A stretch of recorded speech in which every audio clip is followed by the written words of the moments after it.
Yeah, Reese Mack Gregory in the building. White. Yeah, DV803. What's up? Reese Mack, what's going down with y'all, man?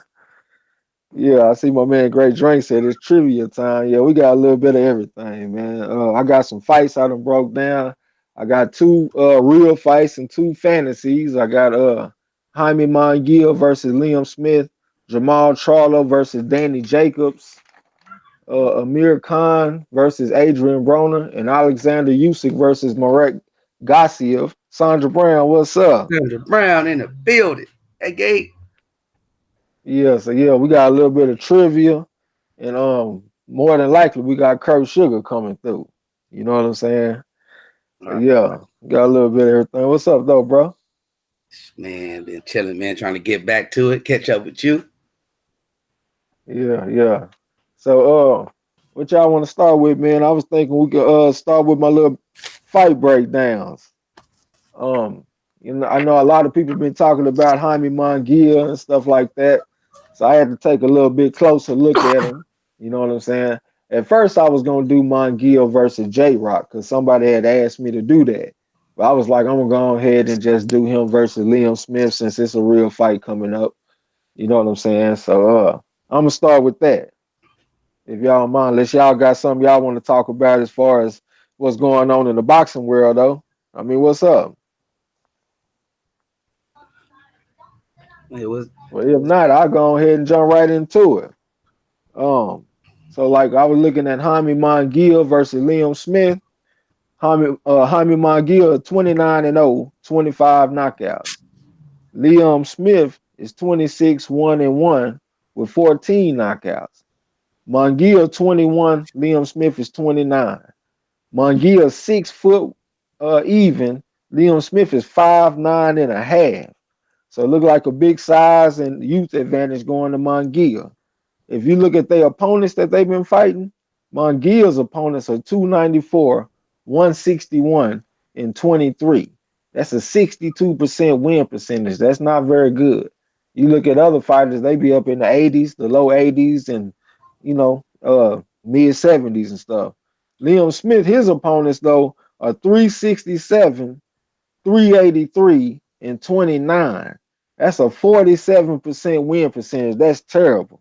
Y'all know how they get down in the UK, man. They'll fight somebody with 70, 80 losses in a minute. We didn't seen that too many times. You know what I'm saying? So I was looking at Mongia, and he'll obviously a very big and strong kid for the division. You know what I'm saying? He's super young. I mean, 21. You know, we didn't seen what happened to old Campo. We didn't seen what happened to Sean Fernando Vargas. Icon in the building. What's happening, fam? Sean Icon, what's up, man? He been asking me to do these breakdowns and stuff. He in the building to hear something today. That's what's up. But we see what happened to them young kids. Like, look what happened to Erickson Lubin when he got up in there with Charlo too early. You know what I'm saying? So I'm not saying that's just gonna necessarily happen right here, but I don't necessarily look at that, being super young as an advantage all the time. He falls in MP4 with his Big. punches. MP4 Bigs in the building. What's happening, fam? Mr. Pat, how you doing? Yeah, I was looking at Mark Wonderlick, Utah in the building. What's up? Yeah. La La La D La in the D. building. Lil 95 in the building. What's up with it, fam? Yeah, yeah. So look, I was looking at Mongia and he falls in with his punches. You know what I'm saying? I was seeing his head ahead of his feet a lot of the time. He was reaching with his punches. You know what I'm saying? He don't have no transition between defense and offense, y'all. He either all the way on offense or all the way on defense. I was even seeing some times where Saddam Ali was stepping in with a little work, and this guy would just step back, and I don't even know what the call the kind of defense he was using, but he had one hand up and one hand down. It looked like he kind of wanted to be in the Philadelphia shell or something. I don't know what he was doing, but he wasn't punching back. He was just waiting on his turn. So Bobby G in the building. yeah, what's up? What's up? So he don't have no transition, y'all, for this Jaime Mongia. He got a good jab though, and he got a good lead left hook. You know what I'm saying? But like I said, his defense is questionable. So when I was looking at Liam Smith, man, he been fighting straight up bums. You know what I'm saying? Of course, his only loss was the Canelo. But look, he had a draw with a guy that was 6'5" and 4, y'all. And ever since then, the same guy is 15, 17, and 6. So this dude has been 9, 12, and 2 ever since he had a draw with Liam Smith. So he had a draw with a dude that was nothing special. He went the distance with opponents that was 243 and 3, 917 and 5, 1276 and 1, 610 and 1, 922 and 1, 1619 and 3. So he going the distance with some dudes that straight up suck. You know what I'm saying? So that's a bad sign when you're looking at the box rec. But I think he the perfect matchup for Jaime Munguia. He right there to be hit. He stays in the high guard. He's a tough guy and he's willing to fight fire with fire. So this is the type of opponent that's gonna make Munguia look good. You know what I'm saying? But we still got to keep an eye out on Munguia because I see some holes in this game. You know what I'm saying? Sean the Icon said, "What's your guys' top prospects?" I got Teofimo Lopez, Haney, Shakur, and Money Powell. I like those guys. I'm not as high on Haney as some people are because I don't like how he don't go to the body, and this I don't like how they've been moving him as a young fighter. He been fighting opponents that got double digit losses and stuff like that. We done broke down the box rec a few times, but he been fighting some bums. And his last fight was a step up fight against that Maynard guy, TJ Wilkins. What's up? His last fight was a step up fight, but the guy that he was fighting had a lot of wins against guys with double digit losses and stuff. You know what I'm saying? So he was a mirage. So I'm not as high on Haney. I need to see a little bit more. But I like Teofimo Lopez. I like Shakur. I definitely like Money Powell. Um, I like that kid that 9-time national champion Joey Spencer. I like him. He looked pretty good. I like Colbert, Christopher Colbert. He might be my favorite one. I just like his style. He don't have a lot of power though. Shakur my favorite one. Let me take that back. He my favorite one. I like Michael Conlon too, man. I saw him fight last Saturday, and he looked pretty good. His stamina just wasn't that good. Who you like, bro? What prospects you like, Marlo? I got, of course, y'all know I got Money Powell. I got Haney. I got Raleigh, the young Puerto Rican kid. Uh, did I say Shakur Stevenson already? I don't know. You I might can't have, remember but Shakur if I didn't. Shakur yeah, Stevenson and Teofimo Lopez. yeah. Teofimo Lopez is good. I like him. I see a lot of different styles in him. I can tell he's a student of the game because when I look at him, I can tell that he done took a little bit from here and he done took a little bit from there. He done put it all together. I like them gym rat, like student of the game type fighters. You know what I'm saying? Yeah, Lala say, did anyone see Japan versus Belgium yesterday? I didn't, Lala. I ain't gonna lie to you. You know, I don't know nothing about soccer. You know what I'm saying? Uh, Reese Max has 6-round fights too. I don't know what you're referring to, my brother. TJ Wilkins say, "What's up, fam? Y'all know U.S. boxing is the best, no doubt. Yeah, for sure." Sean Icon said Japan played naive in the last quarter. All right, he talking that soccer. Sean, the Icon said he like little B Hop too. Yeah, for sure. Yeah, you know what I'm saying. hey, So let me look out. before you start. Hey, salute, Gregory Wyatt. About to toss it up with you tonight, man. Oh, you better. What you got over there? That you sipping on, boy? You know I got to have that yak to break her back. Yeah, yeah. All right, already. Yeah, Mr. Powell say, "What's up?" Yeah, what's up? So look, all right. So look, I got the next fight I had broke down was Jamal Charlo versus Danny Jacobs. And at any moment, if y'all want to just jump into the trivia, just let me know. You know what I'm saying? But I was looking at Jamal Charlo. I just remember people like Sean the Icon was asking me to break down the fights.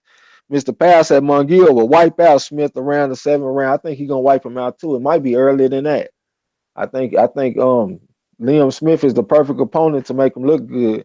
He hasn't been fighting anybody. Liam Smith's opponent's combined win percentage is 47%, 367, 383, and 29. That's horrible.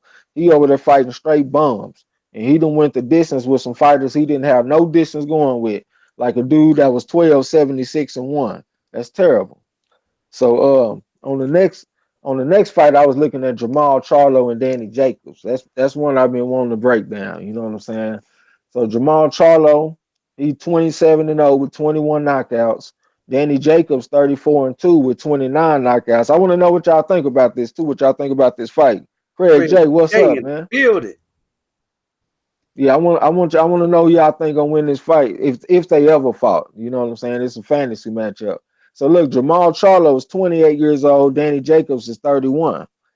Charlo is 6 foot even. Danny Jacobs is 5'11 and a half. Jamal Charlo got a 73.5 inch reach. Danny Jacobs got a 73-inch reach. Jamal Charlo is his opponents are 399, 151, and 17. Danny Jacobs' opponents are 560. Hold on, let me go back. 399, 151, and 17, and that's a 70% win percentage. Danny Jacobs' opponents are 560, 132, and 25 with a 78% win percentage. So Danny Jacobs got the advantage as far as the strength of schedule, you know what I'm saying?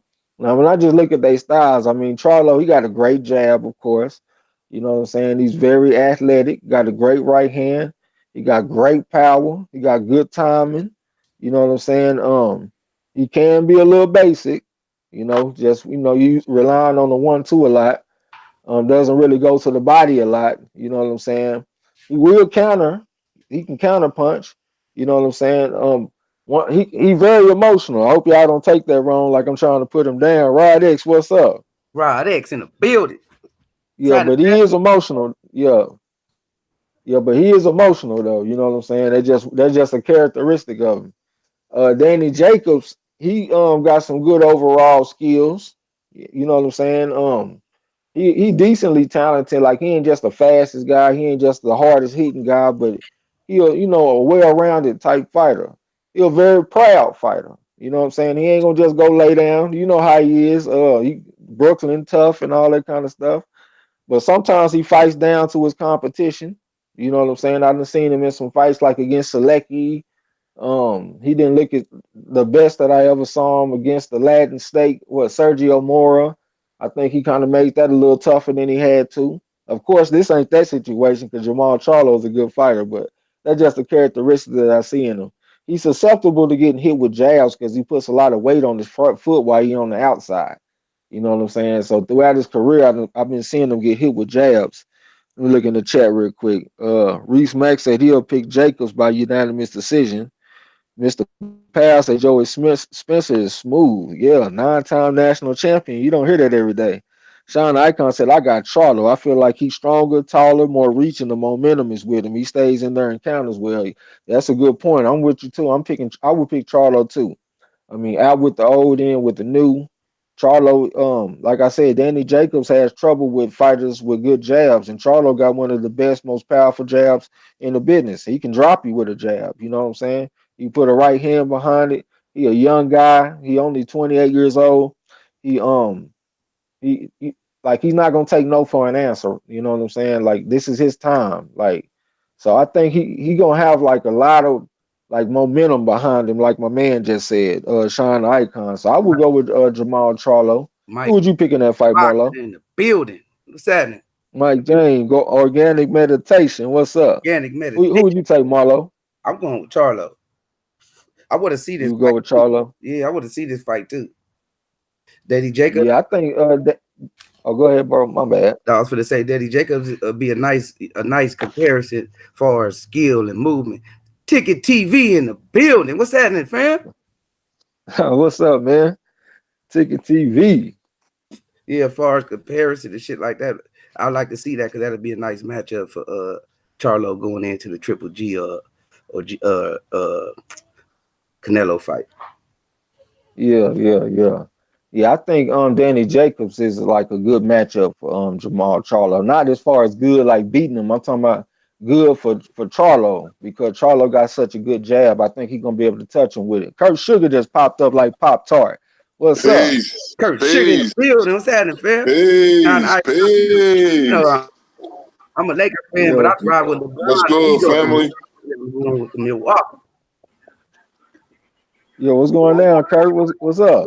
Oh man, everything is good, man. Gearing up for the holidays. Got the link. I heard you talking about Charlo versus Jacob. I'll wait till you finish. then I'll say my input. What's up, chat? What's up, everybody? So Now you go go. ahead.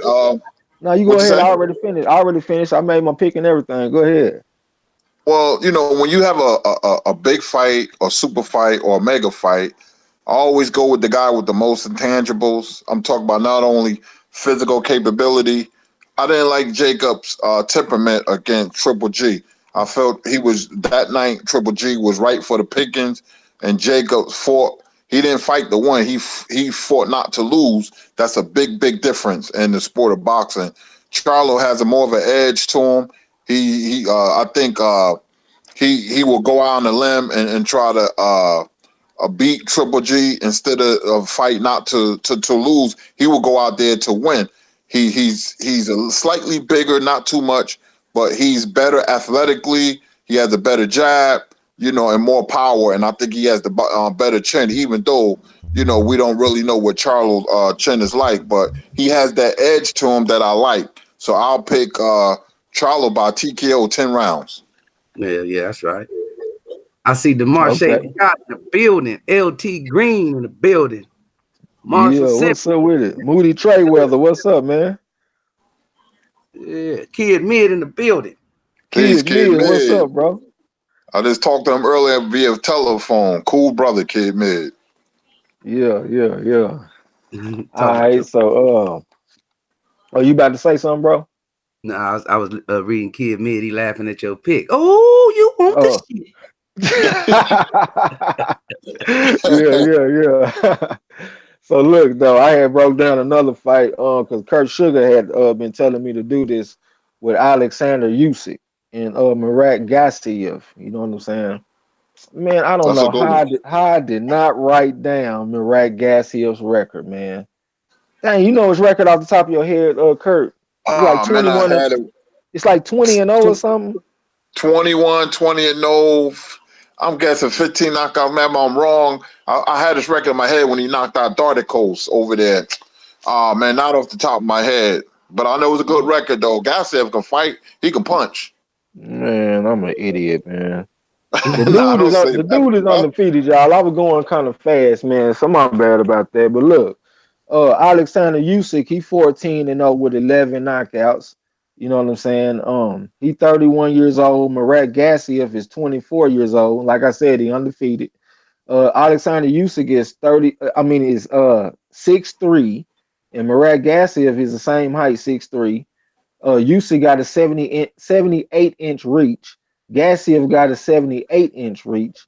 Usyk, of course, is a southpaw. Murat Gassiev is an orthodox fighter.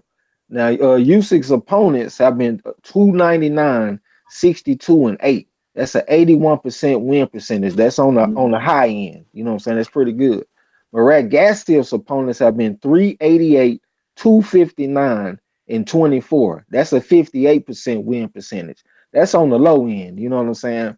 Now I haven't looked at these fighters fight a lot. You know what I'm saying? So I just cranked on a little bit of couple of their fights and just checked it out. So when I was looking at Usyk, you know what I'm saying, he had great movement and angles. You know what I'm saying? He moved his head good. He had an educated lead hand. I like that. You know what I'm saying? I like how he was bending at the waist and stuff. He had good punch variety, but he didn't have like a lot of power. He didn't have like a lot of pop. And me personally, I didn't see him transitioning from defense to offense.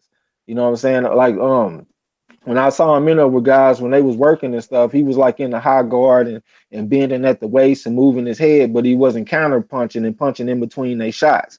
You know what I'm saying? And everybody been talking about how good of a fighter he is. I was really expecting a little bit more, to be honest. And when I was looking at Gassiev, he didn't look like anything special to me. You know what I'm saying? I didn't see him transitioning from defense to offense. Bro, He the had T.I. decent movement when he, oh yeah, what's up? He had decent movement, you know what I'm saying? He was in there with that daughter coach or whatever that dude name was. And that was a good fight. He had good movement when he needed it. Okay head movement, you know what I'm saying? His shot, he didn't look very fluid. He looked kind of stiff, like in his motion, you know what I'm saying, the way he moved. But he was a strong fighter and he had good punch variety. But he ain't been fighting nobody, you know what I'm saying? So I think Usyk gonna go out there and beat him. What y'all think? What you think, Kurt? Gassiev is more of an Eastern European fighter. And one thing about Alexander Usyk, that his former trainer is basically my mentor. He's from Newark. I'm from Newark. James Bashir Ali, but they didn't like Bashir, so they kicked him out. And they got a European trainer. He only trained Usyk for like a fight or two. And I think that's going to make a difference. On the negative things, because Bashir was trying to get him fighting an American style. Gassiev is the harder puncher. Usyk is the better boxer. And like I said, Gassiev fights in more of a European style. Darkos was beating Gassiev in the first 6 fights, and Gassiev came on. He goes to the body really well, but he makes a mistake. He keeps his head on the center line. And, for a fighter like Usyk, that's trouble. I like Usyk, I would say by unanimous decision, but it will not surprise me if Gassiev scores a late round knockout. But if you put a gun in my head, I like Usyk. Okay, have you seen him fight Marlo? Who is that? I'm sorry. Usyk and Gassiev. I seen Gassiev. Yeah, and I seen Usyk fight like excuse me, Lomachenko a little bit. Lomachenko. Yeah. I seen both of them fight. Who would you take in that fight? I'll take Usyk. Hey, the other day I was watching it though. Gassiev ain't no joke though. It make me want to watch more of his fights. Because I think I only saw one fight when I was looking up some stuff just to check it out. But okay. I have more for you later, bro. All right, that's what's up there. So look, those I got one more fight. I had Amir Khan and Adrian Broner. I probably can't tell y'all too much about that fight that y'all don't already know. You know what I'm saying? I mean, y'all know what that fight is. I'll break it down if y'all want me to, but I kind of want to jump on into the trivia because I got something that I ain't really seen too many people do, and I want us to do it one time. I'm gonna read the chat a little bit too, because I don't want y'all to think I'm just straight ignoring y'all or nothing. Mr. Powell said Jamal Charlo is looking to brawl and Jacobs will box. Charlo's jab will be the difference in the fight. I agree with that. LT Green, what's up with it, man? Hashtag LDBC, yes, sir. Salute. Marshall Simmons say, Marlo, you had top questions last night. Do you know anything about my grandfather, Ernie Simmons, 1940s Dublin born from Birmingham, UK? No, I don't. I had saw that name and it's familiar, but I got something coming for you though. Okay. All right, Sean Icon said, I've been watching Burchett. I think Tank beats him, even stopping him, but he got to move his head and footwork. Okay, that's what's up. I'm still do that breakdown for you, bro. Kid Mid say, what the fuck wrong with Haney, man? Black China, hell, that chick done fucked every nigga in Atlanta, Georgia. All right, bro. You're a youngster, man. He wants something thick, man. You can't blame him for that. Great drink, laughing. Haney is actually dating you up. Kid Mid, all right. Sean, okay, hold on. All right, Mr. Pass, so you have to get your mind right when dealing with Jamal. His jab will cause major problems if you don't know how to deal with it. Yeah, for sure. Great drink say Haney had some. Okay, hold on, let me get out of y'all a little conversation, man. Sean Icon said Haney could get so many girls with his age, no baggage, and a good head on his shoulders, but to each his own for sure. All right, LT Green say Charlo sleeps Jacobs. I can see that too. TJ Wilkins say Khan whoops Broner easy. You think he whoops him easy? Mr. Kid Mid say Broner whooping his ass. You think so? Mr. Powell say daughter coach took Gassiev to a new level, in my opinion, in his opinion. Okay, that's what's up. And Mr. Powell say Gassiev uppercuts are nothing to play with, but Usyk is slick. Usyk will out the box to avoid exchanges. Okay, that's what's up too. I saw that. All right. So look, one thing that I've been wanting to do, man, is like us name all the lineal heavyweight champions from the first all the way up to Tyson Fury right now. You know what I'm saying? So I know we got somebody like Kurt Sugar right here. We should be able to get through that shit. And of course, I got the answer sitting right here. You know what I'm saying? So, like, first of all, anybody know how many lineal heavyweight champions have we had so far since the induction of the Queensberry rules? You know how many, Kurt? No, I gotta think about that. That's a good question. Damn, boy, you be digging up some stuff, boy. Woo. Make me Anybody in the work. chat know? How many lineal heavyweight champions have we had since the induction of the Queensberry rules?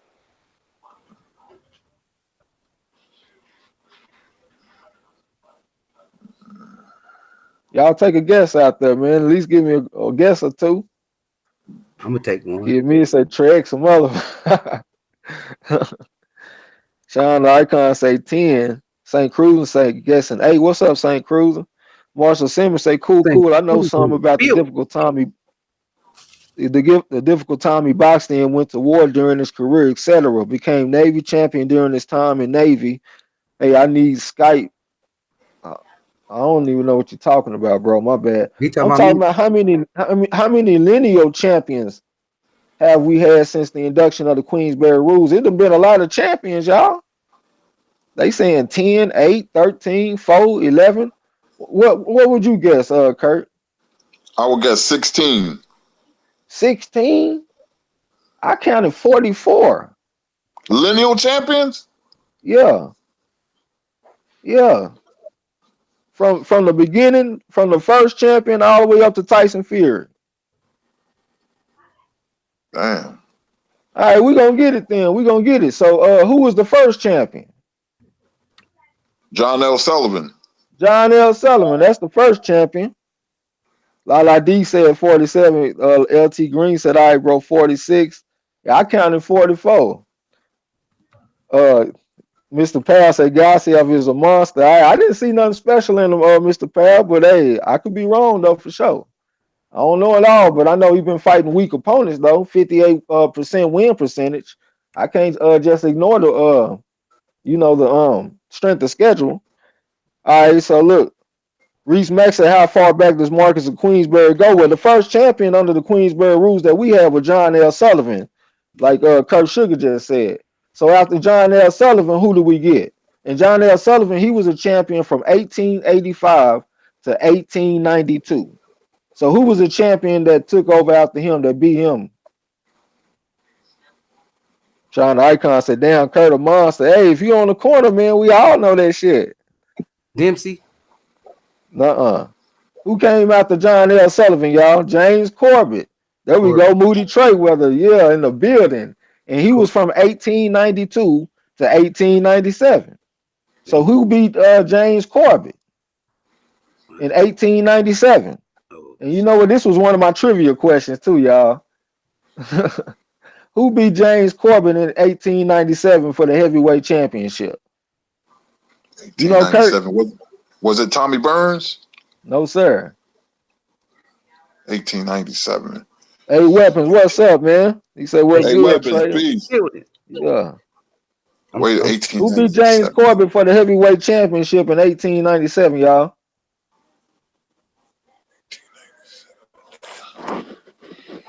Jack Johnson. Nope. Y'all know Jack Johnson. Oh, hold on. I'm outside that Sam Langford kid. Me a tripping. You know, Sam Langford ain't never been a champion, boy. All right, I'll give y'all a hint. His initials are BF. Bob Fitzsimmons. Bob Fitzsimmons. Yeah. And he was the champion from 1897 to 1899.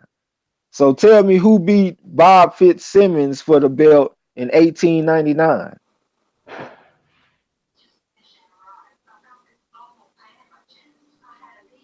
That's crazy, man. Who beat Bob Fitzsimmons for the heavyweight belt in 1899?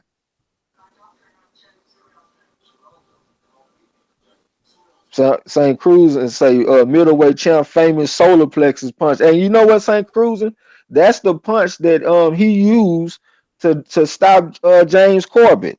He hit him with that solar plexus punch. That's probably what you're talking about. All right.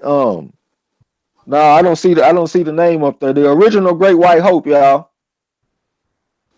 Oh, Jim Jeffries. Yep. Jim Jeffries. So he was the champion from 1899 to 1905, and then he retired and went to his alfalfa farm. LT Green said, y'all got some major fat in y'all brains over here.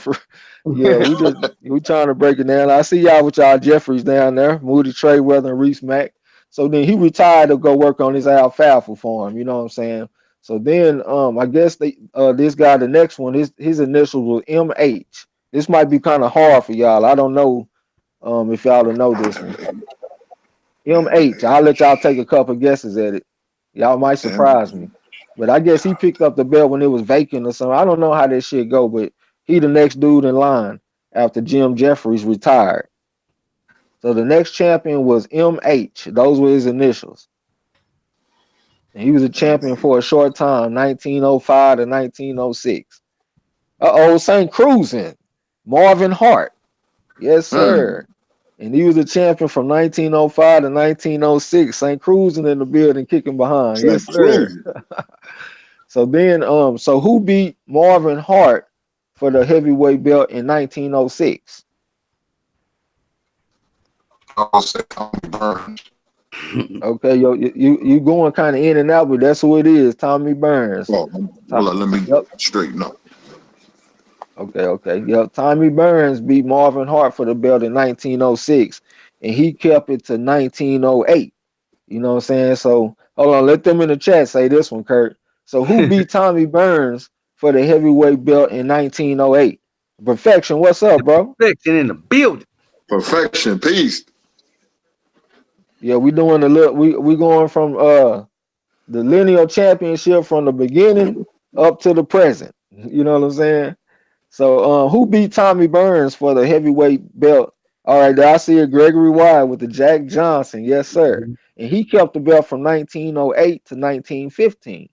So tell me who beat Jack Johnson for the heavyweight title in 1915. Let them get a little chance at this one. I know you know this one too, Kurt. Yeah, I know you know that one. So who beat Jack Johnson for the heavyweight belt in 1915? All right, I see you down there, Sean Icon, Jack Johnson, damn it. I see you, brother. TJ Wilkins. What you say? And he's saying Jack Johnson. All right, Gregory Wyatt got it. Jess Willard. Yes, sir. Jess Willard.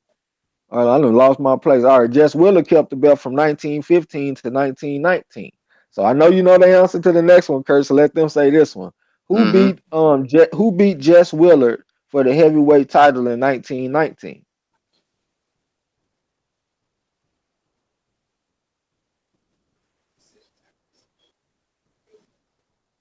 And forgive me if I say this stuff. Fanon got it. Yep, Jack Dempsey. What's up, Fanon? Shout out to Fanon too for having us on the.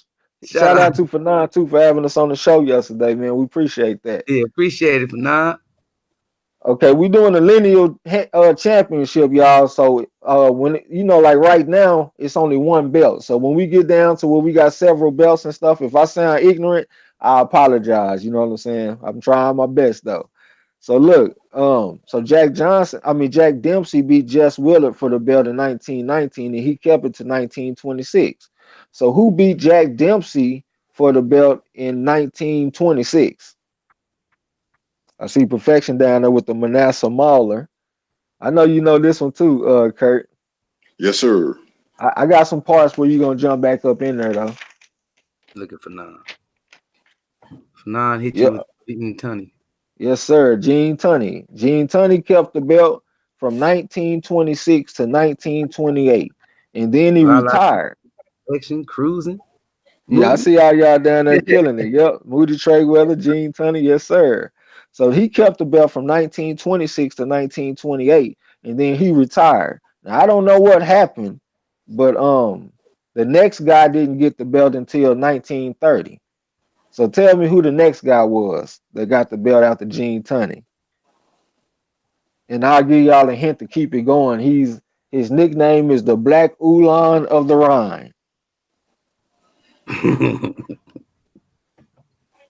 Reese Mack said Tunney box with low hands similar to Ali. Fanon in the building. Max Smelling, yes, sir. And he kept the belt from 1930 to 1932. So who beat Max Smelling for the belt in 1932? You can say that one, Kurt. I'll take a guess. Jack Sharkey? Yes, sir. Jack Sharkey. And he kept the belt from 1932 to 1933. And then who beat him for the belt in 1933? Yeah, I see Fanon down there with the Sharky. So who beat Jack Sharkey for the belt in 1933? That's for me or them? That's for them, right? You can say it, Kurt. I will say James J. Braddock. No, sir. Fanon say the big The big fraud. Yep, fraud. yep. Fanon got it. Golly, Fanon a beast. Primo Carnera. Oh, that He big beat Jack circus Sharkey. one. That's what Fanon was talking about, the big fraud. And he Mhm. kept the belt from 1933 to 1934. I see you down there, St. Cruising. So, all right. So all right. So who beat Primo Carnera in 1934 for the heavyweight title?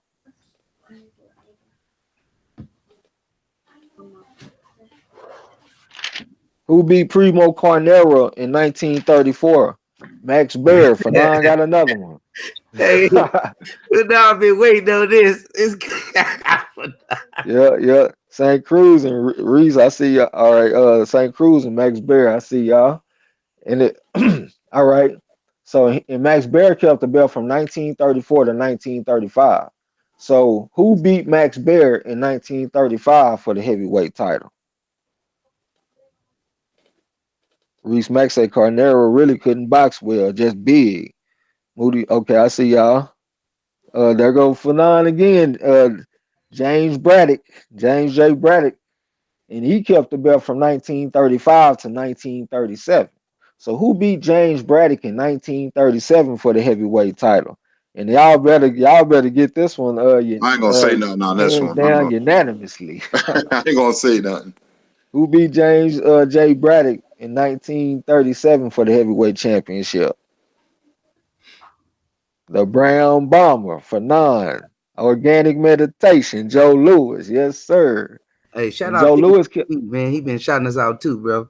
If he's still in the building before he leave. Okay. That's what's up. Appreciate it. All right, so that was Joe Lewis. Joe Lewis kept the belt from 1937 to 1949, and then he retired. So, who was the next fighter in line? And his initials were EC. Lawrence Williams in the building. Lawrence Williams, Lawrence what's up, bro? Williams. The Beast. Until I figure out something else to call him, he's the Beast. He's an animal. Phenomenal animal too, though. Lawrence Williams Yeah, said, for now I All know his stuff, man. I keep okay, telling him. okay. Look, Lawrence come in the building swinging. Yep, Ezra Charles, and he kept the belt from 1949 to 1951. I see y'all perfection, St. Cruz and La La D. Fanon said, I will, hold on. I don't know what he means. He said, I'll sum out of this one. I have memorized Ezra, all right, Ezra Charles, 1941 to 1951. So who beat Ezra Charles in 1951 for the heavyweight title? You can Junior go and say it, True. Kurt. Shout out Junior Junior True. Shout out to Ohio. Yes, sir. We hope Robert Easter handle that business on the 28th. Hell yeah. So Crowfoot who too. beat all right, Lawrence Williams got it. Yep. Fanon said he'll check out of this. He got to memorize. Okay, that's what's up. So yep, Jersey Joe Walcott. And he kept the belt from 1951 to 1952. So who beat Jersey Joe Walcott for the belt in 1952? Lala D say Easter wins. We hope so. I ain't just completely sure he will, but I'm pulling for him. I'm just gonna eat crow if he lose. Yep. Lawrence, yep, I see y'all 49 and no. Yes, sir. Rocky Marciano. Every time we bring up boxing, the white boy gotta bring up Rocky Marciano. Yeah. So Rocky Marciano, he kept the belt from 1952 to 1956, then he retired. So then who was the next person to get the belt after Rocky Marciano? And his initials were FP. Hold on. Reese Mack say Jersey Joe walked him down and crushed him with one shot, became oldest heavyweight champ. And then Fanon say, but stop at Lewis. It is bullshit after that. I said I was gonna come all the way to the present, Fanon. Reese Mack said Walcott Marciano classic slugfest, huh? Okay, I see y'all down there with the Floyd Pattersons. Yeah, Floyd Patterson. He held the belt from 1956 to 1959. So then who beat Floyd Patterson for the belt in 1959? Shoot, if you already know the next one, you can just go ahead and put it in the chat. You ain't even gotta wait on me. Who beat Floyd Patterson for the heavyweight belt in 1959? Hold on, am I tripping? Who you say, Kurt? Ingemar Johansson. What y'all saying Ingemar Johansson? He wasn't even 1959? yeah, 1959. Oh no. I don't know what happened in that. Hold on. Did I miss somebody? I must have missed somebody, y'all. I must have missed somebody. Maybe that Ingemar Johansson's in the middle. Damn, I done messed up, man. Pete, money in the building. Yeah, because I do got a gap. I got from 1959 to 1962. Fuck, I done messed up, man. Hold on real quick. And I done already erased the damn page. So I'm gonna go ahead and just roll with what y'all just said. I'm gonna go back and check it later and see if I'm wrong. But all y'all saying Johansson, I'm gonna go ahead and say Johansson. And then so who I guess who beat Ingemar Johansson in 1962 for the belt? Napoleon Armstrong in the building. What's happening, fam? Who was the next champion Floyd after Ingemar Patterson beat Johansson? Ingemar Johansson beat him for the belt. Then they rematched and Floyd knocked him out viciously to regain the title. Love one, a hate one in the building. What's up with it? Love one, a hate one. So damn, I don't know if I messed up, but I got after Floyd Patterson, I got Sonny Liston. Nah, Where does Sonny Ingemar Liston fit Johansson. in? Okay, so Sonny Sonny Liston come Liston. out because they got Sonny Sonny Liston Liston knocked from out six. Floyd Patterson for the title in the first Okay, round. okay, that's what I got. I got Oh. I got after Floyd Patterson, I got Sonny Liston. But I guess I wrote down the dates wrong or something because I got 62 to 60 to 1964. So I might Yeah, have you messed got up it. on the date.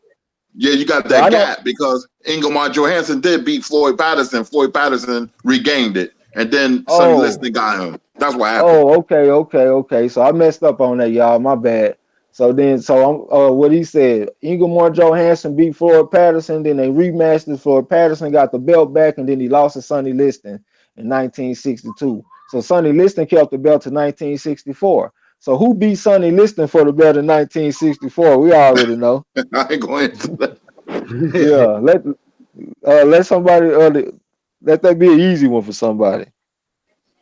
Organic meditation say Patterson, Johansson, Patterson, then Liston. That's what Kurt Sugar just said already. I appreciate y'all keeping me helping me out in that situation. Yep, the great Muhammad Ali. For now, I got to get technical. Cassius Clay. If Mama called him Clay, I'm gonna call him Clay. You know what I'm saying?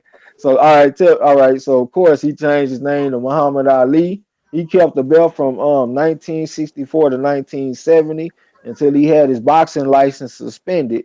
So who became the champion after Muhammad Ali?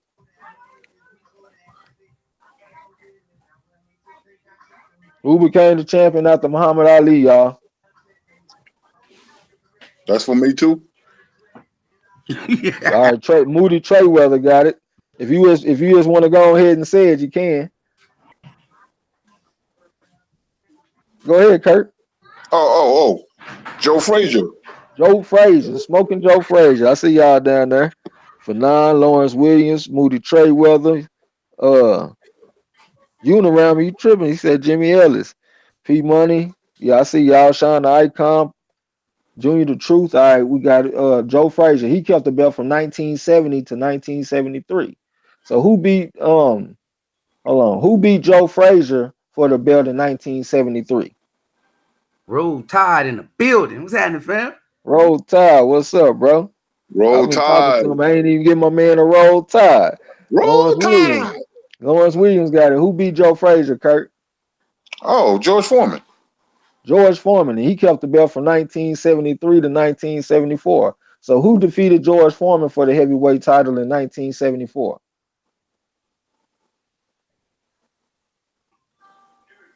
Who beat George Foreman for the belt in 1974? I'm sorry if I'm insulting y'all intelligence, but I that's ain't on the answer the road to easy ones, glory. Trey. I ain't gonna Moody answer the Trey, easy ones. Moody Trayweather, Lawrence Williams, St. Cruz, and Junior the Truth. I see y'all down there. P Money, Roll Tide. All right, Sean the Icon. All right, look. So Muhammad, hold on. I didn't where am I at? All right, Muhammad Ali, he kept the belt from 1974 to 1978. So who defeated Muhammad Ali for the heavyweight title in 1978? I Reese cried Mack said that this is game. why they need one sanctioning body. That's what I was talking about earlier, Reese, because they started with one belt, now they got down to where they got several belts, and that's where it get kind of confusing for me. So who beat? All right, I see y'all down there.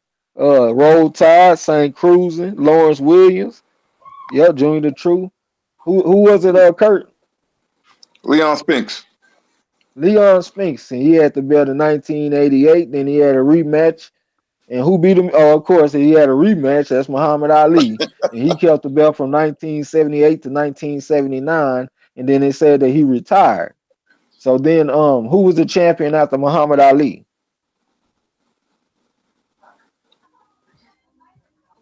Reflection say, wait, doesn't the WBA count? Because both Ali, Frazier, Ellis, and Terrell held it. Go ahead and answer that question, Kurt. Larry Holmes. Kurt. Larry No, hold Holmes. on, hold on. The Oh. perfection said something. He said, "Wait, doesn't the WBA count? Because both Ali, Frazier, Ellis, and Terrell held it." It started getting murky after that. It started splitting up because Holmes fought Norton for the vacant WBC title. So it starts splitting up into different, organization bodies. All So it right, gets kind of little kind of murky after that. okay. And I'm just going off of what I could find on Wikipedia, y'all. They was the only places I could find they had the complete list. So my bad if it ain't just 100% how you want it to be. You know what I'm saying? But look, so after my Ali, we got Larry Holmes from 1980 to 1985. So who defeated Larry Holmes for the heavyweight title in 1985? Okay, the profession say Ali beat Terrell for the WBA. Okay. We say yeah, Holmes and Norton fought the war for the vacant title. I see Hey, Lawrence Williams saying cruising. Sean, Sean Icon said down Wikipedia, Kurt. Yep. hey, Kurt All right, I got see more. y'all Michael Spinks. That's who it was. I see y'all Junior the Truth. Michael Spinks. Kurt got more My signs. bad, I supposed to ask Kurt. Yeah, he held the belt from 1985. Well, I ain't gonna say the belt. He held the lineal title from Mm-hmm. 1985 to 1988. So who beat Michael Spinks in 1988 for the lineal heavyweight championship? That's what we're supposed to be tracking, the lineal championship. So who beat Michael Spinks in 1988? That's Moody easy. Trayweather got it. What you say, Kurt? Oh, Mike Tyson. Iron Mike at Uh, his best. Iron Mike Tyson. I see y'all Junior the Truth, Lawrence Williams, St. Cruising. Yep, Mike Tyson. So Mike Tyson held the lineal championship from 1988 to 1990. So of course, who beat Mike Tyson in 1990 to hold the lineal heavyweight championship? Who came after Tyson, y'all, with the lineal? I see y'all down there. P Money, TJ Wilkins, Sean the Icon. All right, Moody Trayweather, Buster Douglas, of course, St. Cruz, and Lawrence Williams. So yeah, we got Buster Douglas, and he had the the lineal championship in 1990. So who beat Buster Douglas in 1990 for the lineal heavyweight championship?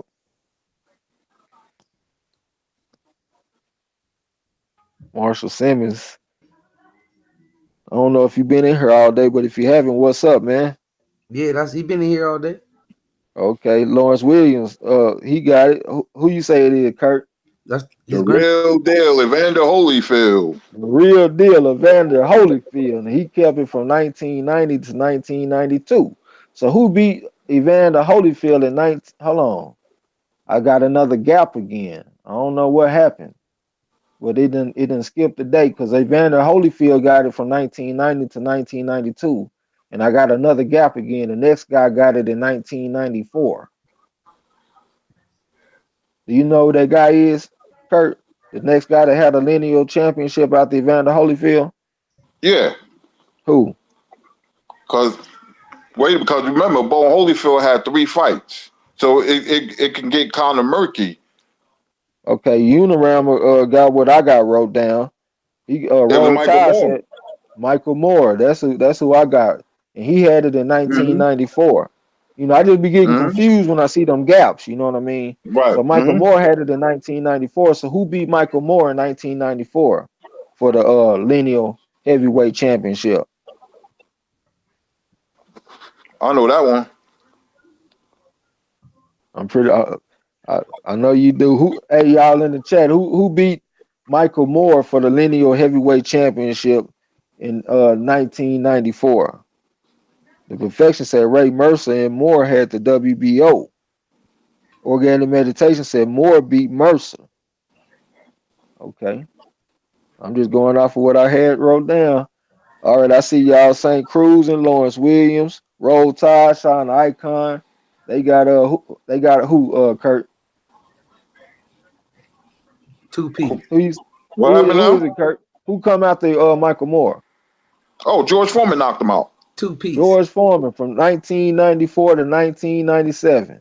So who beat George Foreman in 1997 for the lineal championship?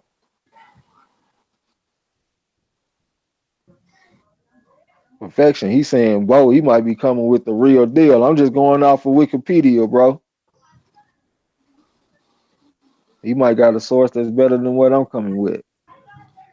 Lawrence Williams. Who you say it is, Kurt? In 1997? Yeah. Damn, things get kind of murky. Don't tell Tony me. McCray in the building. What's happening, fam? What's up, bro? Who you say, Kurt? Lawrence Williams and 97. St. Cruz and got it up there. Gregory Wyatt, he's Well, saying, let me take a guess. Tommy Morrison. nope, it was Let's Go, Champ, Shannon and Cannon Briggs. Oh, forgot. From 1997 to 1998. And who beat Shannon and Cannon Briggs in 1998 for the lineal heavyweight championship? According to Wikipedia, y'all, don't kill the messenger. Think lineal. Think lineal though. It's for the lineal championship. McCray, what's up, bro? What's Shoot your question? fam. You know you already Lawrence got it already. I see Moody Trayweather. Who you say it is, Kurt?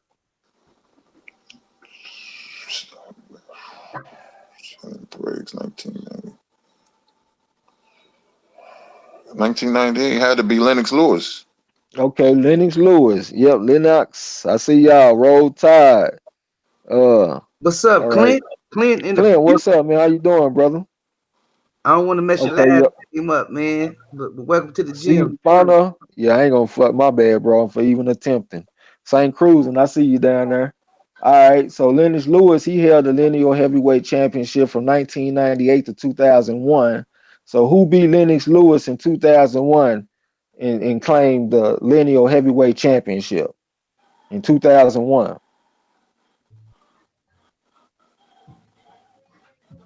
Let's say much love already. Same here, fam. For sure. Okay, I see Lawrence Williams with it. Who you say it is, Kurt? I seen Rockman. Yes, sir. I seen Rodman, and he got it in 2001. And of course, he lost the rematch to Lennox Lewis. Lennox Lewis kept it from 2001 to 2004. Then he retired. So after he retired, who had the belt after Lennox Lewis? What was your question, Antonio McCray? Who got the belt after Lennox Lewis? Yep. The beast, Lawrence Williams got it. Who you say it is, Kurt? Vitaly Klitschko. No, I ain't got Vitaly Klitschko. I got Vladimir Klitschko. Oh, that's what I meant to say, Vladimir. I get them mixed up. My bad. Okay, yeah. And he held the belt from 2009 to 2015, and they say he got it from a Ruslan Shagayev win. That's where they say he got his from. And then so after Tyson, I mean goddamn, I done said his name. After Vladimir Klitschko, who is it, y'all? Of course. Yeah, Lawrence Williams, Tyson It's on Fury. He had it from wood. 2000. He had Tyson, it from 2015 to 2016, and then it was vacated. Reese Max said, didn't Oliver McCall sneak in there somewhere? I just got this list off of Wikipedia, bro. for the lineal. Yeah, he might be right too. Oliver McCall did. But the titles were splitting up and everything. We talk about lineal champions. Yeah, we talking about lineal. The man who beat the man who beat the man. It goes all the way down the line what TRAE X just discussed, and you broke it down beautifully. So the title will split up, but we're saying who beat the man who beat the man. So they had what you call a belt called the Ring Lineal Championship belt. All right. Okay. Yeah, I tried my best, y'all. So my bad if it wasn't Did a perfect. good You know what I'm job. saying? Great job, TRAE. Great job. All right, brother. Appreciate that. Great job. So yeah, so we got some more trivia questions. Me and Marlo had came up with some, you know what I'm saying? Hey, But I had did tell them about the other hold one, on, bro. About the other the Ass Kirk situation to add on to the show. oh yeah. We got a new a new segment that we're gonna put in the show. It's just gonna be a straight up ass Kurt Sugar. You know what I'm saying? Cause Kurt Sugar, he been around too long.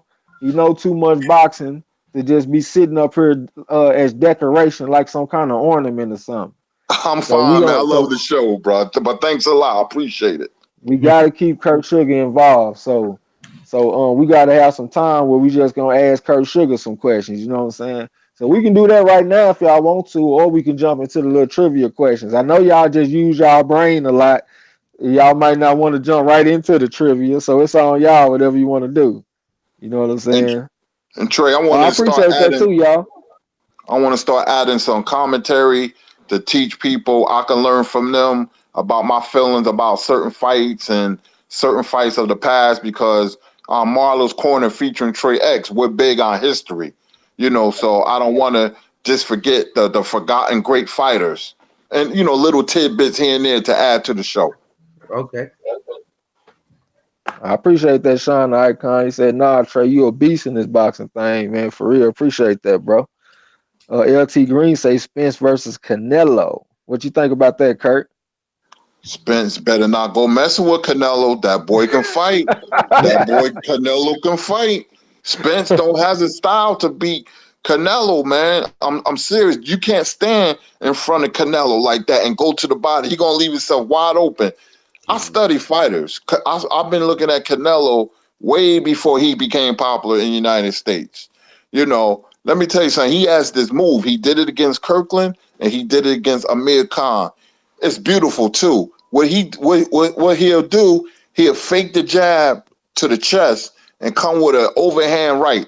And he arced it just right against Kirkland, and he did the same move against Amir Khan. And this may surprise a lot of people, and Errol Spence is one of my favorite fighters.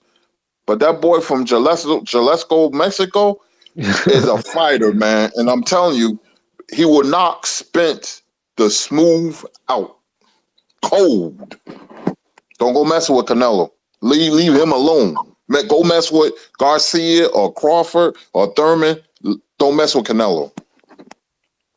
Oh well, let me come okay and come back with a little bit of a rebuttal at you, Kurt Sugar, a little bit. Go ahead. All right. Like I know that Canelo got the major size advantage because he'd been fighting at his own weight class, 155 and 160, and I know Spence isn't acclimated to that kind of weight. You know what I'm saying? So I'm assuming if they fight, y'all saying they will fight at like what 155 or 160. 160. So let's say Spence got acclimated to the weight and then they fought. So the weight really ain't as much of an issue. I mean, Spence is a little taller than Canelo. You know what I'm saying? And I see a clear advantage for Spence. It's his stamina because Canelo is not the type of fighter that wants to fight for 3 minutes of every round. He the type of fighter that likes to fight in spurts and stuff. You know what I'm saying? That's why he didn't have a clear, decisive victory over Golovkin. If he would fight for 3 minutes out of every round, like he would be a lot better fighter. And I think that's the one advantage that Spence has over Canelo. I think he'll be able to go in there and outwork Canelo. You know what I'm saying? And coming down the stretch of the fight, Spence seems to get stronger. Canelo seems to fade late in fights. You know what I'm saying? So I think it'll be a little bit more closer, more competitive fight than you think, Kurt Sugar. I don't. Let me say Trey, something. you my brother. I had to disagree with you. I stopped been studying Spence. Kurt, Spence is still on the upswing. Canelo is in his prime right now, and come September 15th, I think he gonna put it on Golovkin. I just got that feeling. You know, I watched it. What Floyd did to Canelo. That's just going to show you how great he was, even though Canelo was young. And see what Canelo did. He implemented a more. He fights more of like an American style than a Mexican style. If you watch the last Golovkin fight, he's fighting against the ropes. He can't fight 3 rounds of every minute. He can't. He has stamina issues. That's just how he built and stuff. But you know, he has a sneaky uppercut. He has that move where he faked the jab and comes with the right hand. I think he's a little bit too seasoned and experienced for Spence. Spence better not go in there messing with that boy. I'm telling you, man. I'm telling you, I think Canelo will Golovkin knock him got a out. little. I think Golovkin got a little bit better chance than you think too, Kurt, because Golovkin got one major adjustment that he can make just looking at tape, and that's going to the body. He pretty much right. abandoned his body attack against Canelo, and he had plenty of chances to use it because he had Canelo against the ropes and stuff. So if he go in there and he start going to the body on Canelo, this gonna look like a totally different fight for Canelo in my prediction, my estimation. I'm gonna tell you why he ain't going to the body because Canelo is a very good counterpuncher, and he didn't go to the body for a reason. That's why I want to see him go to the body in this fight and see what happened. And the All words of right, Petey my brother. Pablo, All come right, we down gonna here, see. get that right there. We I'm gonna telling see, you. Kurt. If Canelo lose, I'll eat crow. I'll give Golovkin a lot of credit because Hey, it's that's been a minute. But that boy Canelo can fight, man. I Seriously, believe I he don't can like fight what too. he did. He can fight though. He can fight. I believe he can fight too. You know what I'm saying? I was just saying I see an adjustment that Golovkin can make to make the fight easier for himself, like to make it closer. You know what I'm saying? I think Golovkin might can go in here and beat this dude. I really do. I think he can go in there and pull it off. Because a lot of people felt like Golovkin won the first time. I mean, a lot of people felt like Canelo won, but it could have went either way. And I feel Could have like went if he either would have way. went to the body, it would have been easier. hey, But Kurt. we'll see though, man. You know, I got love for Kurt Sugar, so we ain't gonna always agree, but it's all in respect and love though, for sure. What you Kurt. say, Marlo? One last thing. Golovkin, when he fighting Wade and Monroe and Gill and Uma and all them fighters, this ain't Canelo. So there's a reason why he ain't going to the body. That's just what I have to say. I'll eat crow if Canelo lose, but this is about Spence. I think he's gonna beat Golovkin, but that's a huge mega fight. If he get in the ring with Canelo will knock out Spence. Right now, don't do it. Don't do it. Wait. Okay, what you say, Marlo? I'm gonna leave it alone now. That since he said that, I'm gonna leave it alone because that just killed my what I was gonna say anyway. But All right. St. Cruz say boxing has a rich history. Antonio McCray say Canelo was 154 right now. He ain't been there in a long time. He made his own weight class at 155 to stay away from Charlo and Andrade and them. And then he been fighting at 160 here lately. Clint say he love it. So I guess he's saying he like what you're saying about Canelo and Earl Spence. Sean Icon say Kurt got a great future in this YouTube boxing channel thing for sure. Marshall Simmons say go for it. St. Cruz and Canelo was very good, but Spence beats him. Okay, that's what old school St. Cruz and say Junior the Truth say Canelo a bad boy. He is a bad boy. LT Green say Spence put Canelo to sleep, big homie. Just my fan view. He Wow. said at 155 pounds. You think he'll sleep him?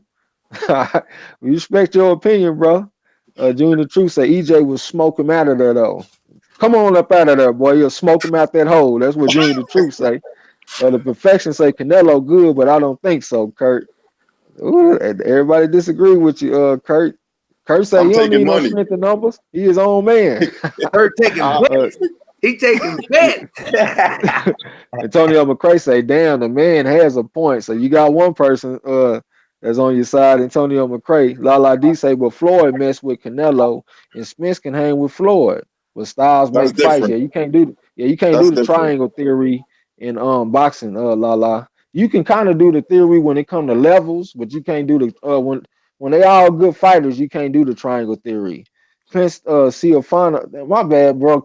Brother Clint. He said, Brother Kurt, what do you think about Martin versus Kanowski? I think it's going to steal the show on the Porter versus Garcia. So he talking about Charles Martin versus that Ganacki dude or whatever from Yeah, the Polish Poland. dude. I Yeah. like Konaki to beat Martin. It should be a pretty entertaining fight. That's Gerald Miller's homeboy. I like Konaki by UD.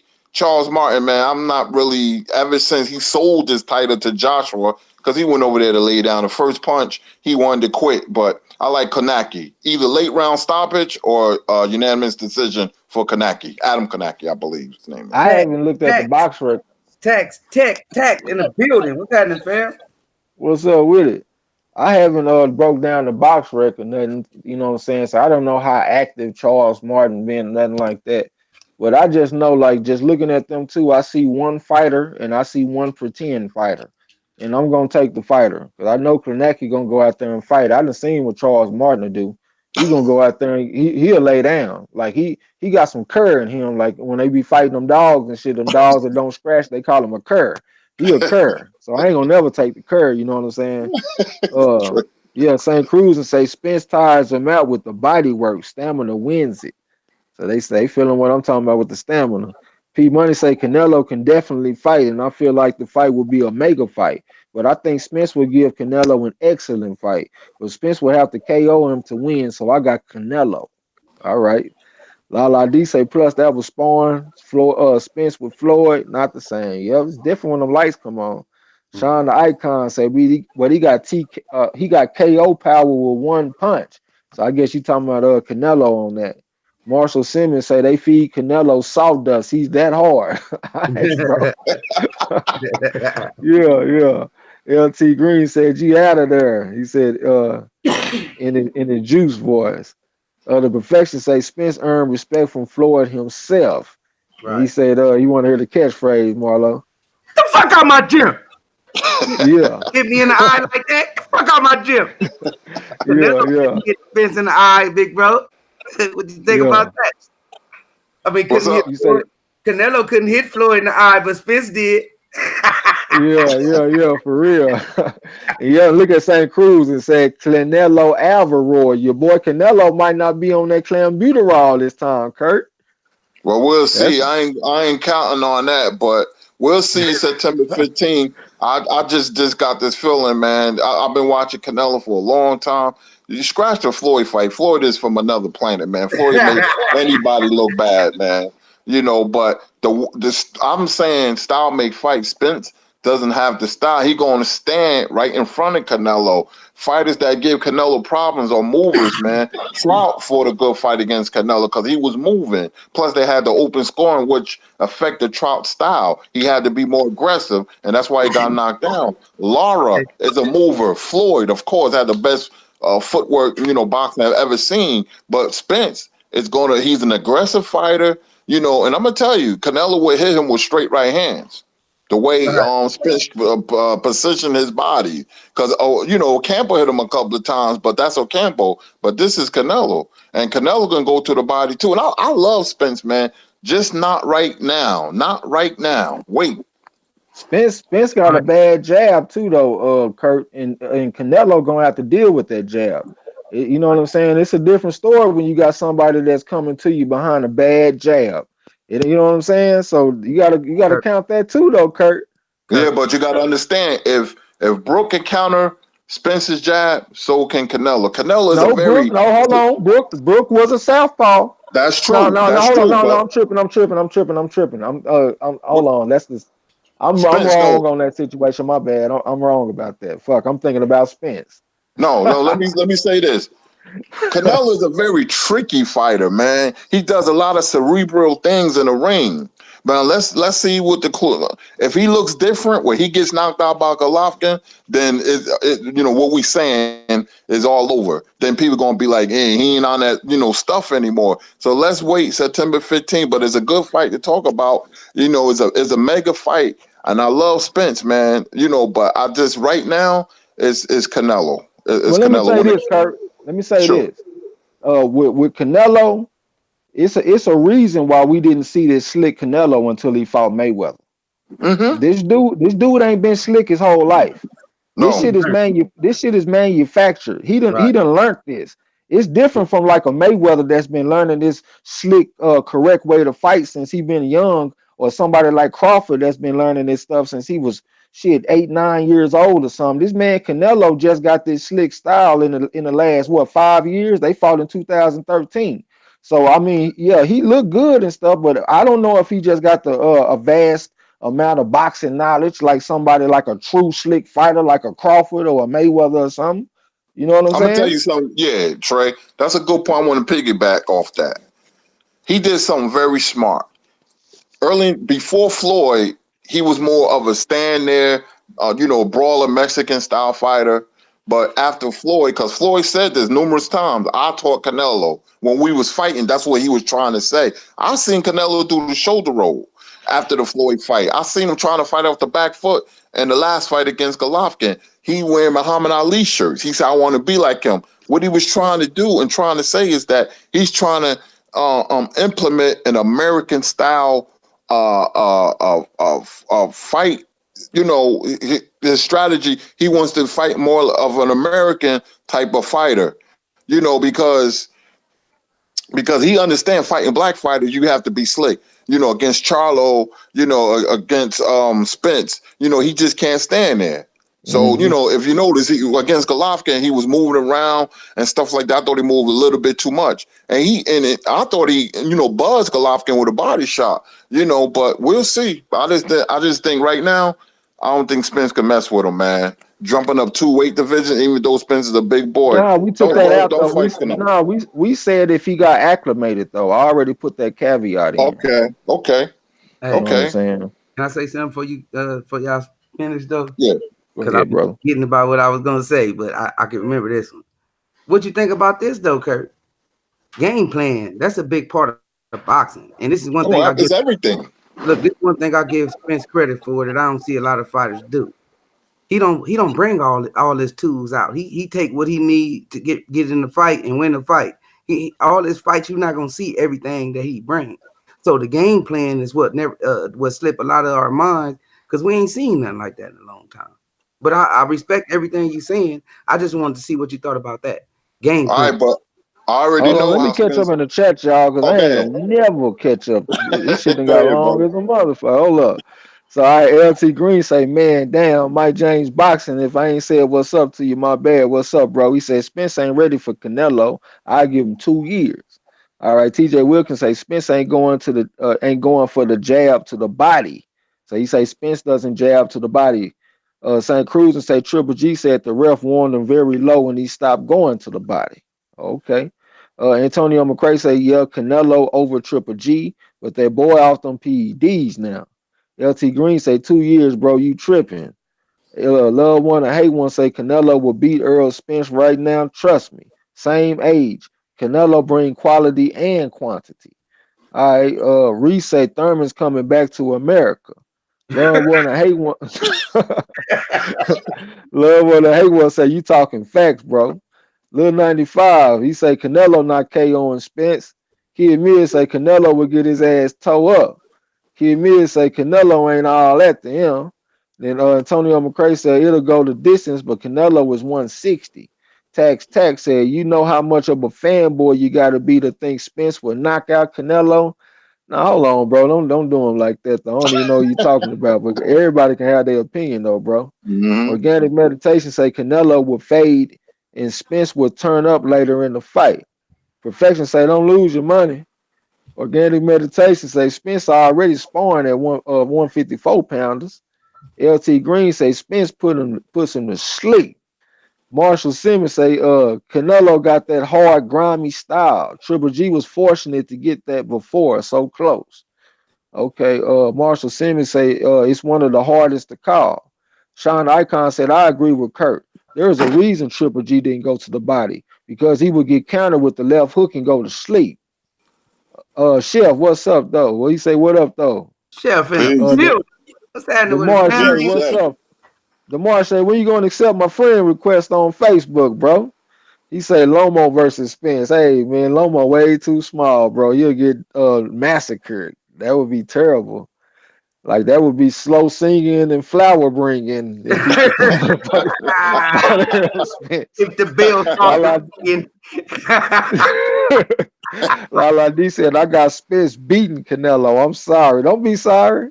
Shit, that's your opinion. LT say EJ put Canelo to sleep at 155 in 9 rounds. Okay. Clint say 100% facts. I guess he talking about Kurt. Sean the Icon say he betting, he taking all bets. Lil 95 said Triple G not a mover and gave Canelo problems. Okay. Moody Trayweather say Canelo versus Charlo. I'm gonna keep that in mind. Let me write it down, man. I'm gonna write down Charlo. I'm gonna try to catch up in the chat real quick. St. Cruz say agree with Kurt. 2 years and Spencer's chances increase. Sean Icon said he like a Mexican Floyd with thunder in his punch. Okay, the perfection say Triple G got a draw with Canelo and he's no mover whatsoever. Lala D said I can't believe I have the freaking nerve to disagree with Kurt Sugar. Hey, that's your opinion, though. That's your opinion, Lala. I like that. Yeah, you ain't got to be no follower, no yes woman. P Money say Canelo impressed the fuck out of me in the Triple G fight, but he was on that juice. If he can fight like that, if he can fight like that again, okay. Marshall Simmons say, what was the talk about regarding Canelo's trainer saying he won't make the same mistake regarding training on the run up to the fight? Is that because of the drugs test thing? Shit, I don't know nothing about none of that, bro. What's up with it, man? Hey, Shout yo, out Ticket, to the Netherlands, man. Ticket, I appreciate you too, man. I don't know if you heard me or not, but I'll be listening, bro. I appreciate you, man. On your shout outs and all that. Yeah, already. P Money said, yeah, I don't know nothing about the drug. You know about that? Let me read it to you, Kurt. Marshall Simmons said, what was the talk about regarding Canelo's trainer saying he won't make the same mistake regarding training on the run up to the fight? Is that because of the drug test thing? That's part of it. Well, I heard rumors that he wasn't training as hard like he usually do. You know, you gotta understand. You know, and they kept it out the limelight. Canelo used to have a lot of personal problems, man. You know, that a lot of people don't know about, and he tried to say that was one of them, but I don't believe that. I just thought that he didn't fight the right fight. That's what I believe. Okay. Antonio McCray talking to you, Marlo. He said, you too? He said, damn, you too? What about P Money said, I don't even know. Okay, now let me. He make it. He throwing a little laughter in the chat, messing with La D and you.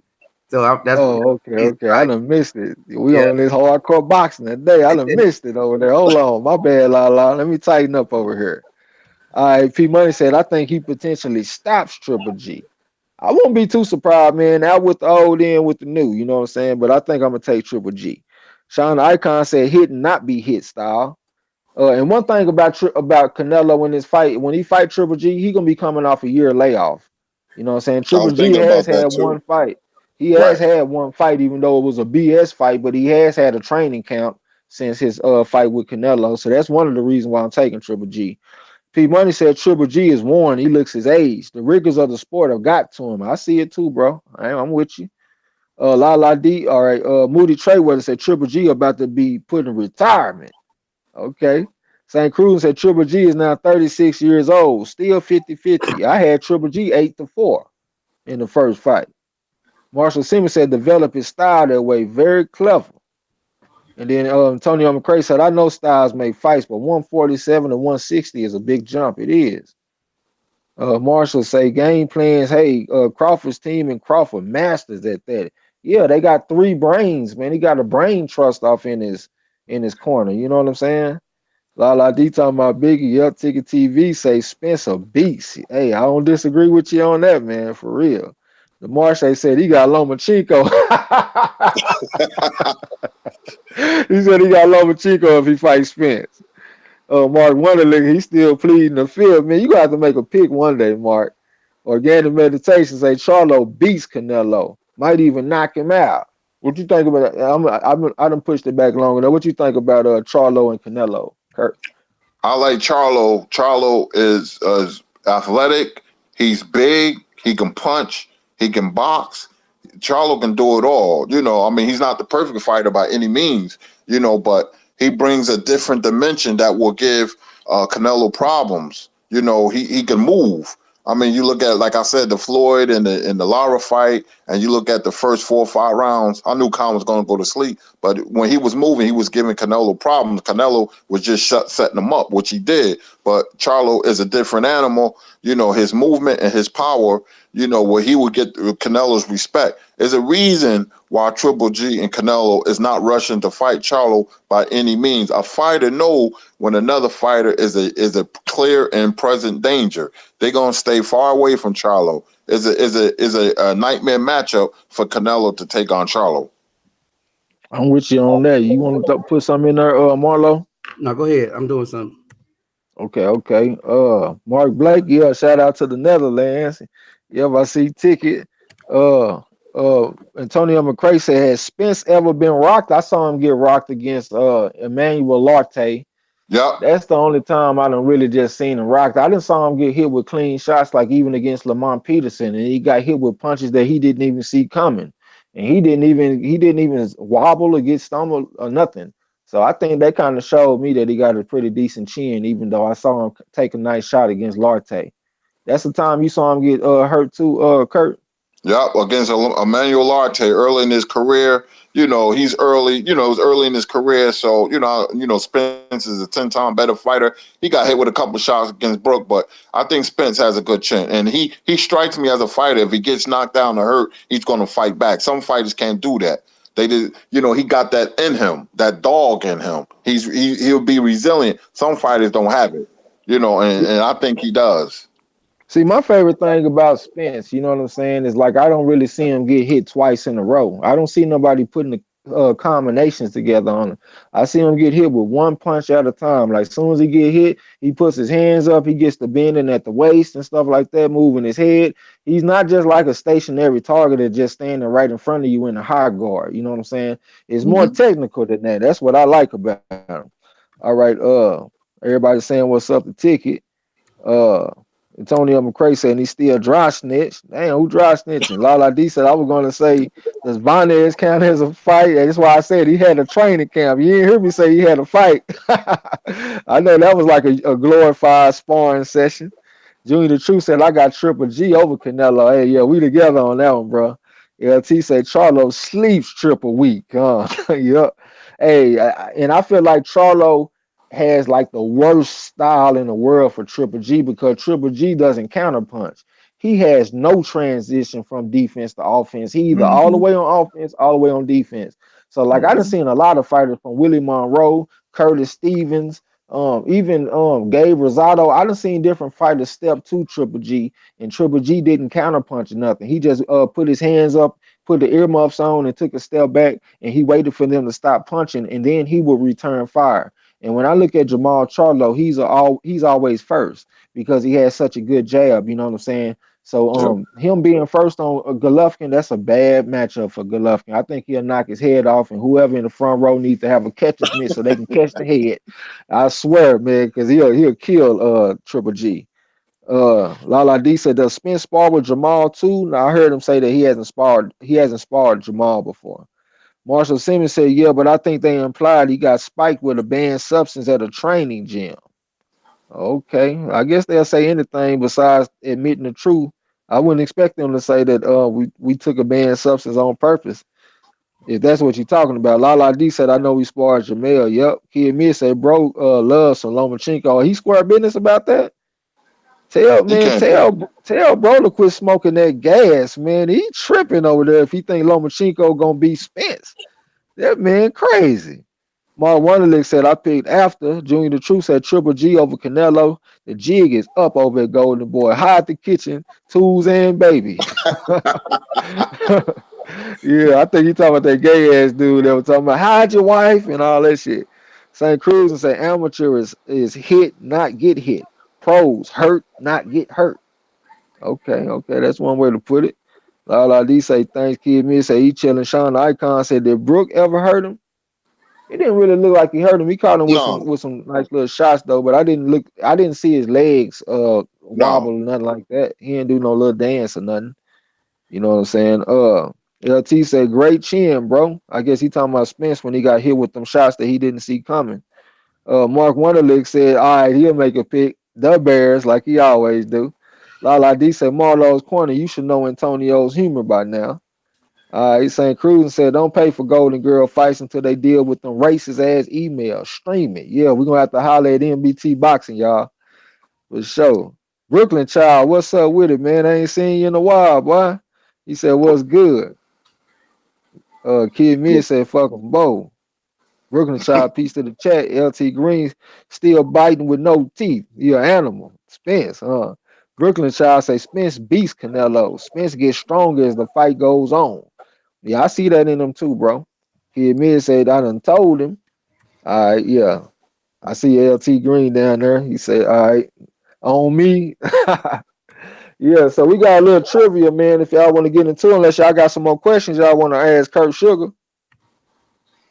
You know what I'm saying? That's on y'all.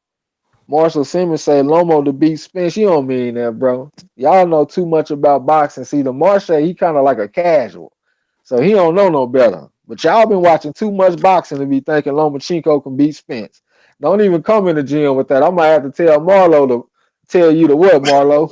Fuck out my gym.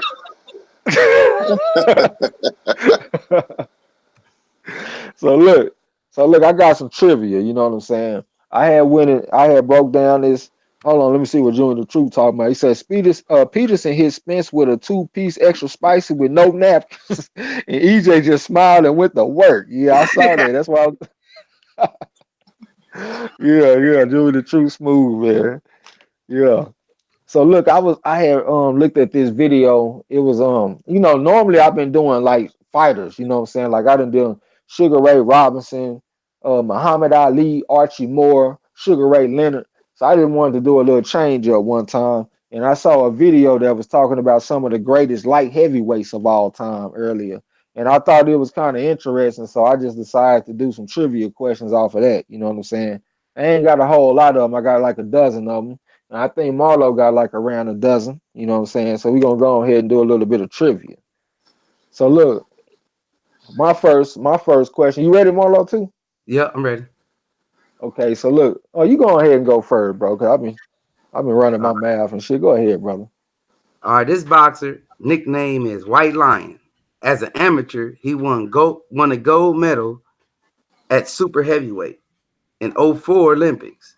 As a pro, he held the WBC regular heavyweight title from 2011 to 2013. Who is he?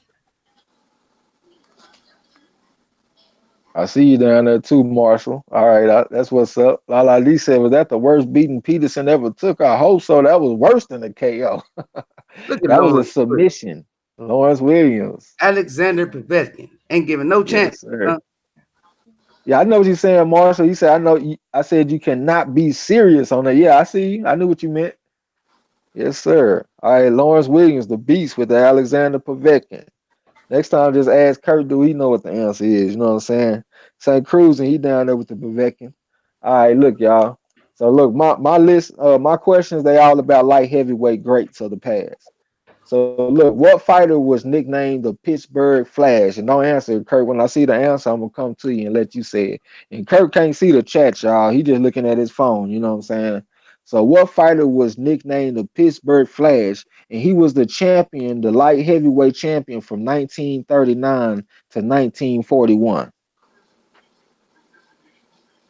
You know what that is, Kurt? I got a good feeling. All right, I see the answer. Go ahead. Billy Conn? Billy Conn, you and St. Cruzing.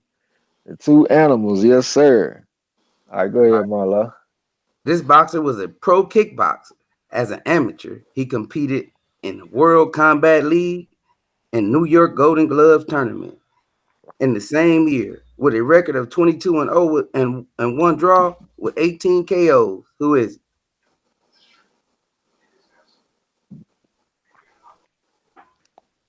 Marshall Simmons said it's sent before I finish the message. Anyways, it's okay to feel a casual 2 days in a row. Ain't no casual, man. I see. Oh, Antonio McCray, I see. Who is it, big bro? 22-0, 18 knockouts. Yep. Yep. And he won the New York. Repeat the question. I'm sorry. Okay. This boxer was a pro kickboxer. As an amateur, he competed in a World Combat League and New York Golden Glove tournament. He is in the same year, with a record of 22-0 with 1 draw with 18 knockouts. Who is he? 22-0, 18. Remember he a former kickboxer, Kurt. Mm-hmm. 22-0, 18 K. Don't tell me you one of them brothers that get the hard ones and struggle on the easy ones. I see everybody got it. I see all y'all in the chat. Everybody in the chat got it, Kurt. Hey, you like cheeseburgers, big bro. You like cheeseburger? That's on me, baby. Baby. Look at Antonio crazy. OMG, I stumped Kurt. Sugar. They thinking they got something on you right now, Kurt, because they know the answer and you don't, man. What's up? Like cheeseburger. He's scared of Deontay Wilder. Can't slip up. You got people like Lawrence Williams down there coming for your crown, man. He like cheeseburgers and he's scared of Deontay Wilder. I know who it is, man. Jamal Miller. Yeah. I'm gonna tell you something. Hold on, I'm gonna tell you something. Questions like that will stomp me because they will sneak past me. Right. So I'm giving y'all a little something. Go ahead. Yeah, he ain't nobody to remember, basically. That's what we trying to do. Yeah. All right. Look, we done already had this today when we did the Lineal Championships. But who beat Jim Corbett for the heavyweight title in 1897? Let me see how good y'all memories are. And hold on, Kurt. When I see the answer, I'm gonna come to you. Oh, we're gonna keep you involved in the on the channel, man, in the streams. Who beat Jim Corbett for the heavyweight title in 1897? Let me see how good y'all memories are, because we done already said that today. Kid Mid said, I finally got one, huh? Lawrence Williams. Hey, that's a hell of a name you just came up there with, boy, but that ain't right. Mark Wonderlick. Yeah, there you go, St. Cruising. Bob Fitzsimmons. Oh, damn, my bad. I forgot to ask Kurt, man. Bob Fitzsimmons, though. All right. This boxer is the current USBA super middleweight champion. His amateur record was 85-11, winning the National Golden Gloves and the U.S. National Golden Gloves championship. Trained by his father to this day. Who is he?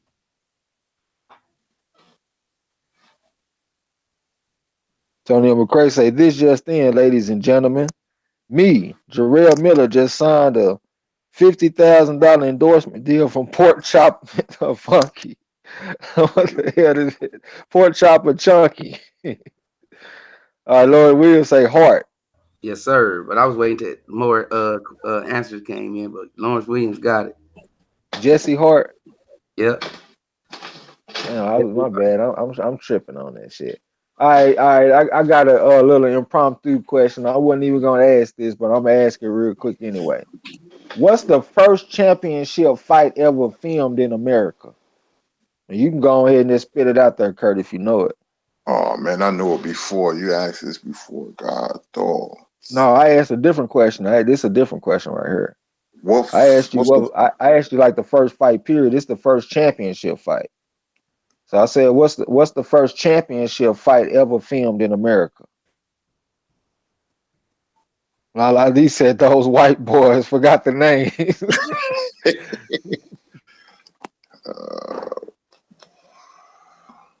Marshall Simmons, that's your answer? What's your guess, Kurt, if you got a guess?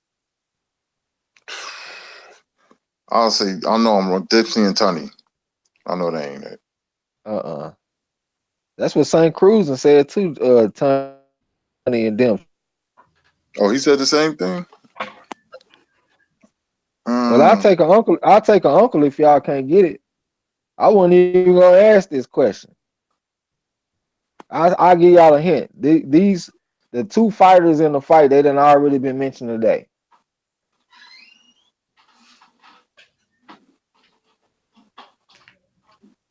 It was in 1897. Corbett. Yeah, Lawrence Williams, and Lawrence, you combine Lawrence Williams and Marshall Simmons, Bob Fitzsimmons versus Jim Corbett.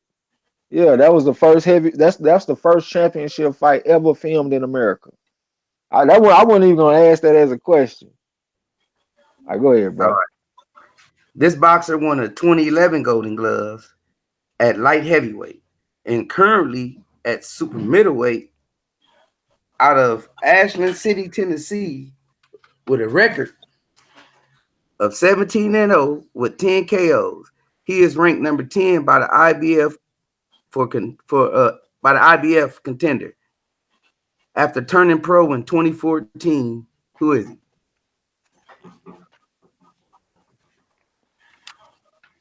Lawrence,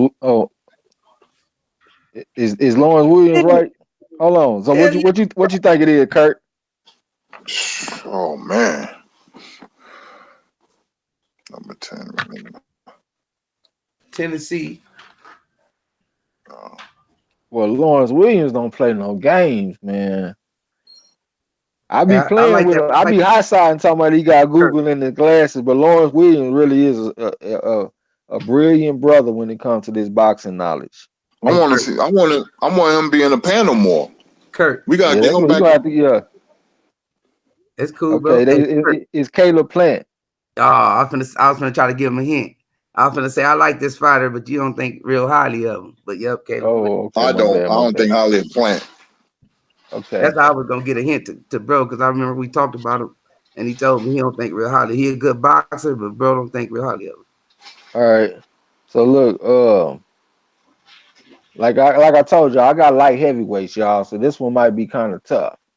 But I don't know that I can't underestimate y'all too much. What light heavyweight great was champion from 1926 to 1932, and he was known for his graceful footwork. He had some of the best footwork you ever see, and they was comparing him to Ali. They was saying he was like a light heavyweight Ali, Cassius Clay before he came along. Like he was Cassius Clay before Cassius Clay. You know what I'm saying? Appreciate you, fam. Organic meditation. Yeah, you gonna have to give them some wrenches too, man. Them dudes cool. Organic meditation, Moody Trayweather, LT Green. Build it. All right, bro. I got all of Marshall Simmons, all them dudes, man. Them dudes cool, man. They came to participate in the shit. Timmy Diamond, what's up, man? Don't mess with Texas, y'all. Timmy Diamond, peace. All right, LDB. Antonio McCray. All right, the perfection. How you know that, boy?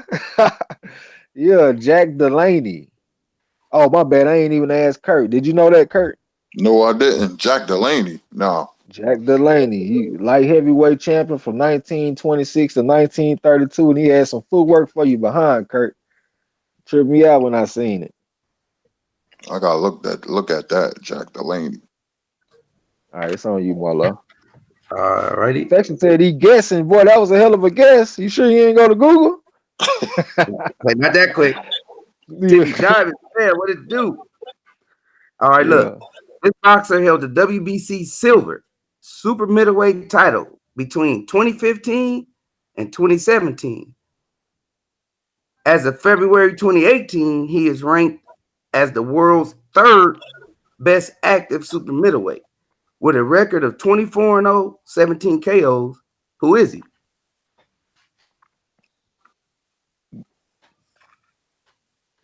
Anybody need to repeat? Tell me. I'll do it quick. Try to do it again for you for that answer come out. I heard you over there smoking something, man. I ain't even getting nothing, man. Oh, man. I'm gonna have to wait till in the morning. I got you. Before I say anything, I ain't looking at the thing. Don't say nothing, bro. This boxer held a WBC silver super middleweight title between 2015 and 2017. As of February 2018, he is ranked as the third world's best active super middleweight with a record of 24-0, 17 KOs. Who is he? I saw the answer already, and it's Lawrence Williams. Lawrence Williams got it. Who you think it is, Kurt?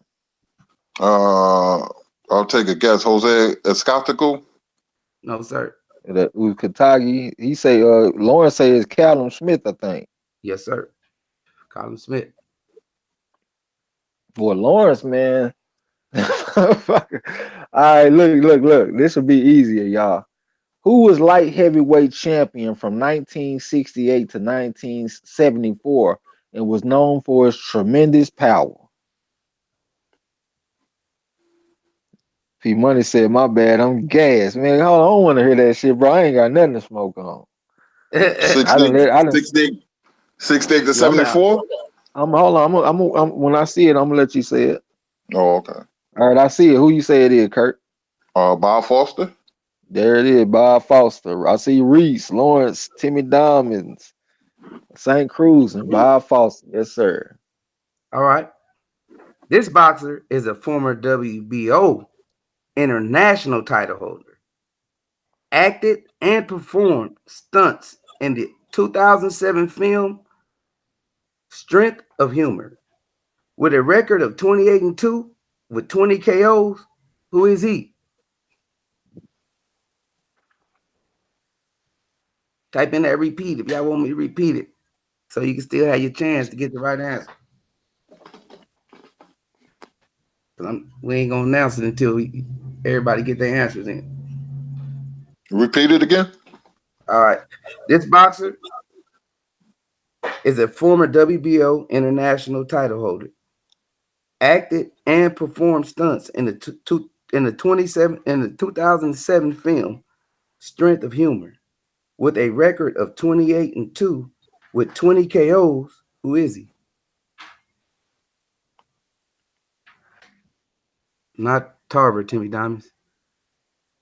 Not Antonio Tarver, Pete Money. No Tarver, no Tarver, no Tarver. See, I knew this would be a good question. This boxer is a former WBO international title holder. Acted and performed stunts in Hold on 1 second. 2007 film Strengths of Honor. With a record of 28-2 with 20 KOs, who is he? No Magic Man. What weight this guy weight? I believe is middleweight. Yep, it's middleweight.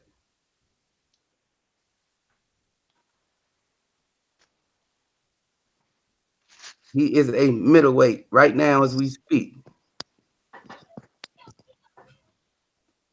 All right, I bet they already answered it.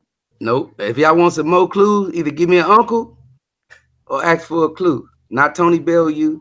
Look at Lawrence Williams. Lawrence, a beast. I say that I'm hating on you. I'm saying that with excitement because I see you killing it, man. I'm hating.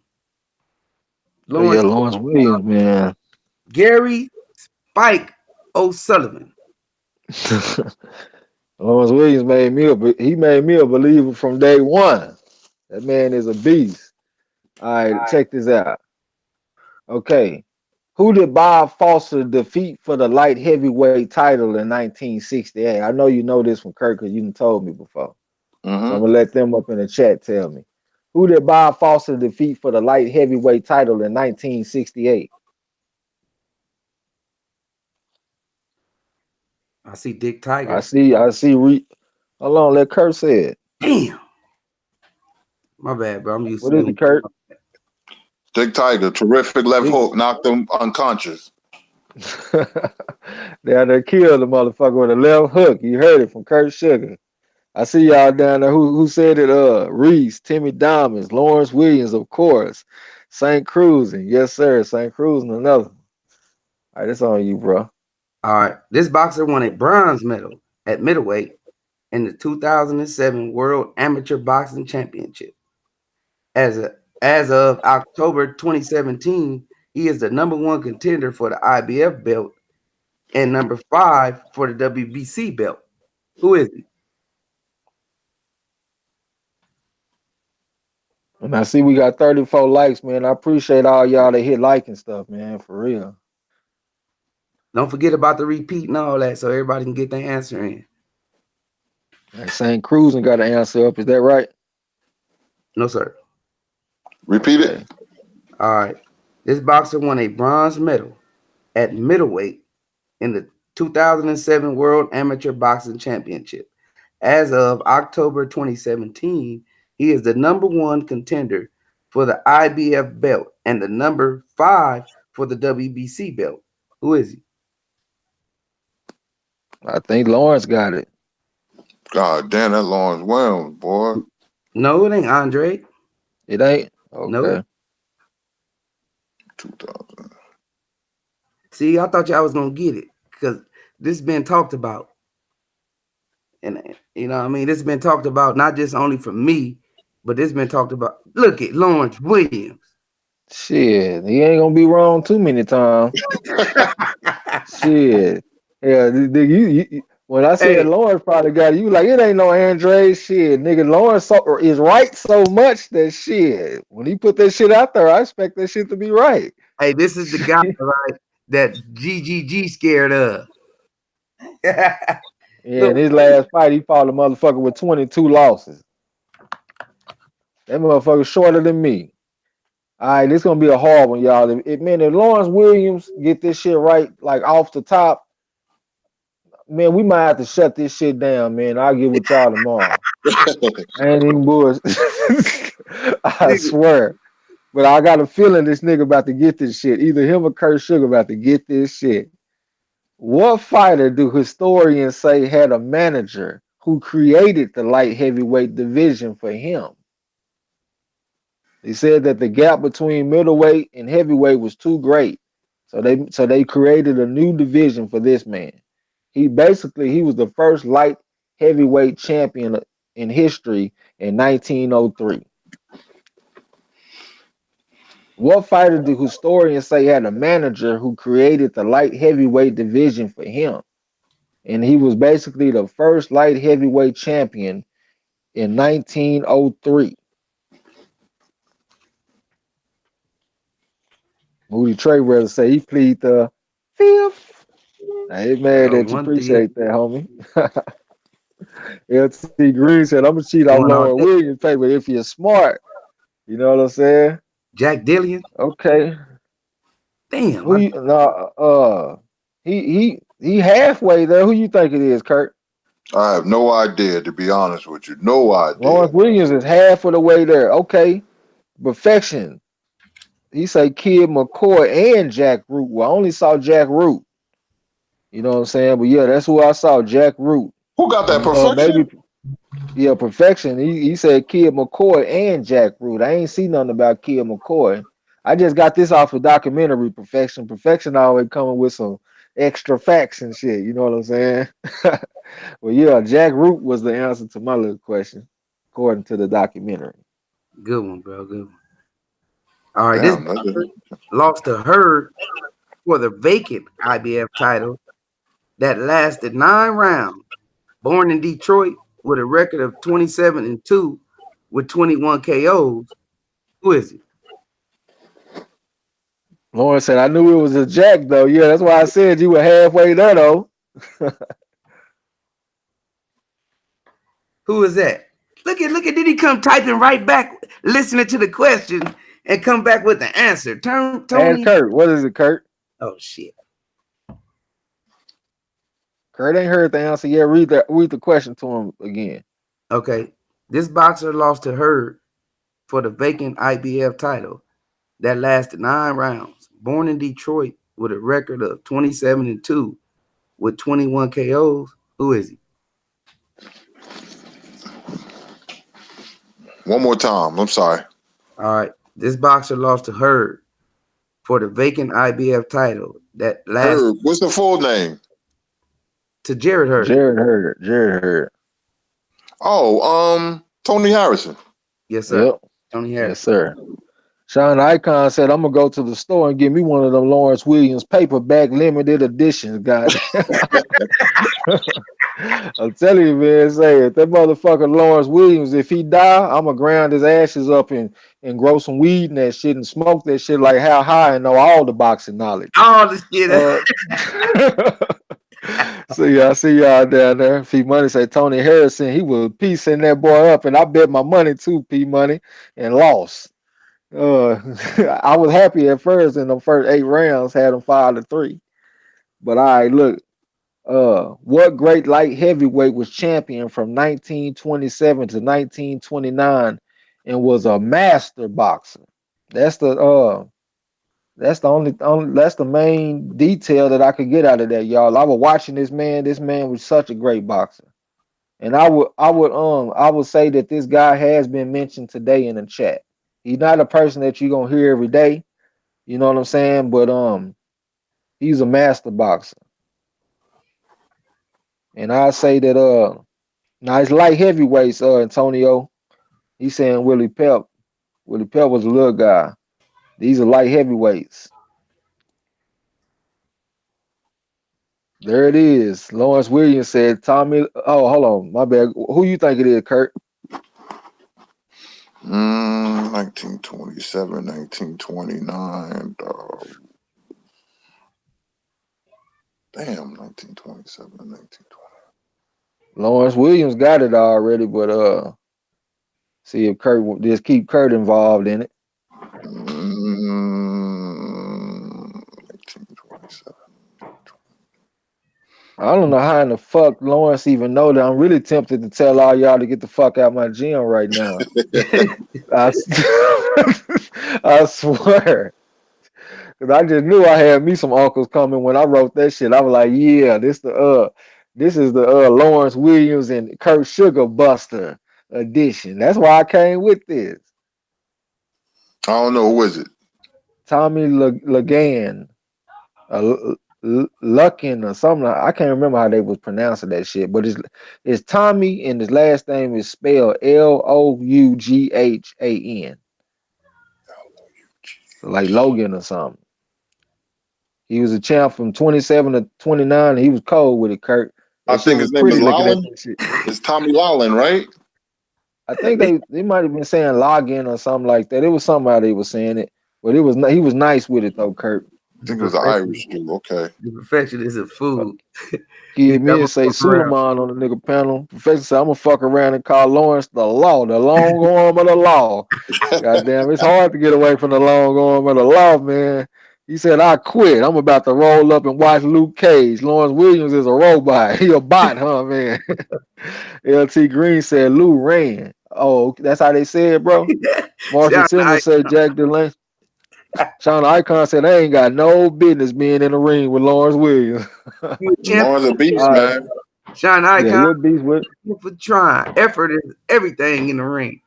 You know what I mean? St. Cruz said pronounce Lorraine. That don't sound like that's how they were saying it though, St. Cruz. But you'll know better than me, my brother. So Tommy Lorraine.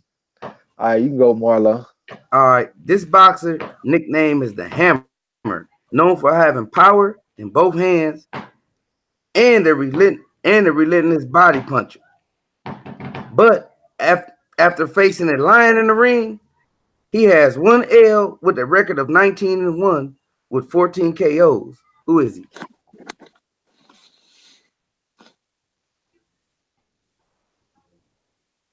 Don't forget about the repeat, y'all. Look at this dude.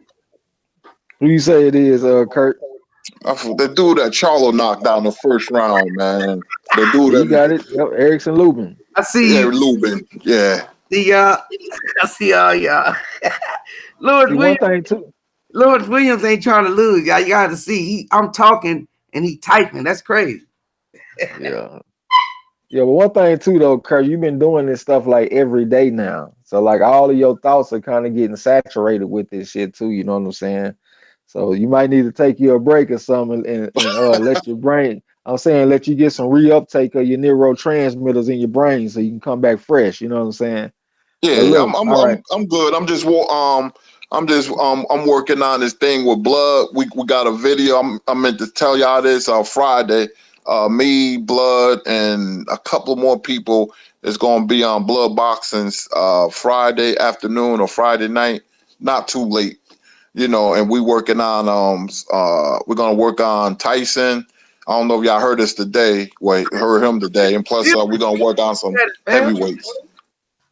Chris Ray, So go what's ahead, up Trey. with it, man?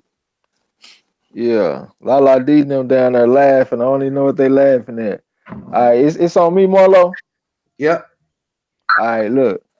What great light heavyweight beat Willie Pastrano for the light heavyweight title in 1965? And when I see it, I'm gonna come to you. LT Green said, I just woke up. Somebody say my name. Okay, yeah, Lubin voice. He said, just woke up. Somebody say my name. Lala D said he still has that house music banging in his head. St. Cruz say it's gonna be for nine, Kurt Sugar and Blood. Yep. Sean Icon said I ain't missing that, Kurt. And then That's what's up. yeah, that video. Chris Ray said he plead the fifth. Lawrence Williams. Hold on. Where my question at? Nah, you ain't got this one, Lawrence. Chris Ray laughing. You know who it is, Kurt? What I'll great take a light guess. heavyweight? Go ahead. Harold Johnson. No, sir. What great light heavyweight beat Willie Pastrano for the light heavyweight title in 1965? No, sir. It ain't cruising. It's not a Carlos. All right, Lawrence Williams. Shit, you can't keep a good man down for long. Don't tell me. I'll take another guess. Go ahead. Jose Torres. There you go. Can't keep another good man down for long. Kurt Sugar back in the mix. Jose Torres, y'all. All right. This is my last one. This boxer Okay. was a two-weight world champion, having held the unified WBA super and IBF lightweight title between 2011 and 2015, with a record of 35-4-1, 17 KOs, with the nickname Havoc. Who is he? Tommy McCray said Erickson Lubin was waving to Jesus in his sleeve. He was For breakdancing. real. I'm glad that brother didn't walk towards the light, man. No, he was For breakdancing. real. He was doing Oh, he was breakdancing? yeah. He had the Earth, Wind, and Fire on, breakdancing, all that shit. What's that movie called, Kurt? That was where they be on the ground doing the little spin sideways. Yeah, Mark Wonderlick, he got one in there. Is that who it is? No, sir. What about Marshall Simmons right there? No, sir. I ain't even heard the question. I said this Okay, box. look at Lawrence Williams. No, sir. It ain't Lawrence Williams. Okay. Reese say look more like Lubin was tased. For real. Sean the Icon talking about Beat Street, Marlo. Oh, Beat Street. That's the movie I'm talking about. Yeah. It did look like he was on the ground tased, but it looked like Yeah. All right, look. This boxer was a two-weight world champion, having held the unified WBA super and IBF lightweight titles between 2011 and 2015, with a record of 35-4-1, 17 KOs, with the nickname Havoc. Havoc. Who is it? Marshall said he came to stay with us at my granddad's. I see At Torre, Jose Torre. the perfection. I see you, perfection. Perfection got it? Yep. Who you say it is, Kurt? Damn. 140. Between 211. He got his ass whooped in the last fight. He did. His coach wanted to stop it. He was like, I don't like this shit, kiddo. This shit ain't looking good. And he looked at his coach and was like, shit, what you want to do then? Shit, I'm ready to go. Peterson. Peterson. Shit, what you want to do then, baby? I'm ready to go. Let's get that check. Get him out of here. Nah, Lamont Am I Peterson. echoing y'all? Peterson. Yeah. Not over here. It sounds like I am a little bit. Yeah, turn me down a little bit just in case, brother. I see y'all down there, Lamont Peterson, St. Cruising. Hey, in the chat, y'all can hear me echoing? Cause that sounds like I'm still echoing. Moody Trey would have said he was getting his ass blasted. He sure was, Yeah. man. Lamont is tough, man. Take that butt whooping like that. I can still hear it. Hey, y'all, can y'all hear me echoing? Yeah. And I just heard you echoing too. LT Green said, yeah, a little. Sean Icon said, yeah, man. Damn, why my shit sounding all bad all of a sudden? You turn me down, bro? Yeah, just now. Hey, I'm still echoing. Oh, it sounds Nah, better you now. good. You good Yeah, it now. sounds better now. All right, look. What great light heavyweight was champion from 1920 to 1922, and he debuted at flyweight? And I will say this motherfucker was fly. He was fly with it. Sean Damn. Icon said everybody echoing. Professor, he talking to Junior the True. Now he said Junior the True gave it away a long time ago. Sean Icon say echoing. I hear the echo again now though. I turned you down. You hella low, bro. So is it going dead or something? Marlo's not echoing. I think it's TRAE is echoing. I hear you echoing too though when you talk, Kurt. See, that's what I'm saying. Is you All right, Lawrence Williams got the answer. Who you think it is? I don't hear the echo no more either. Who you think it is, Kurt? What great light heavyweight champion was champion from 1920 to 1922, and he debuted at flyweight? I see you down there too, Perfection. That's crazy.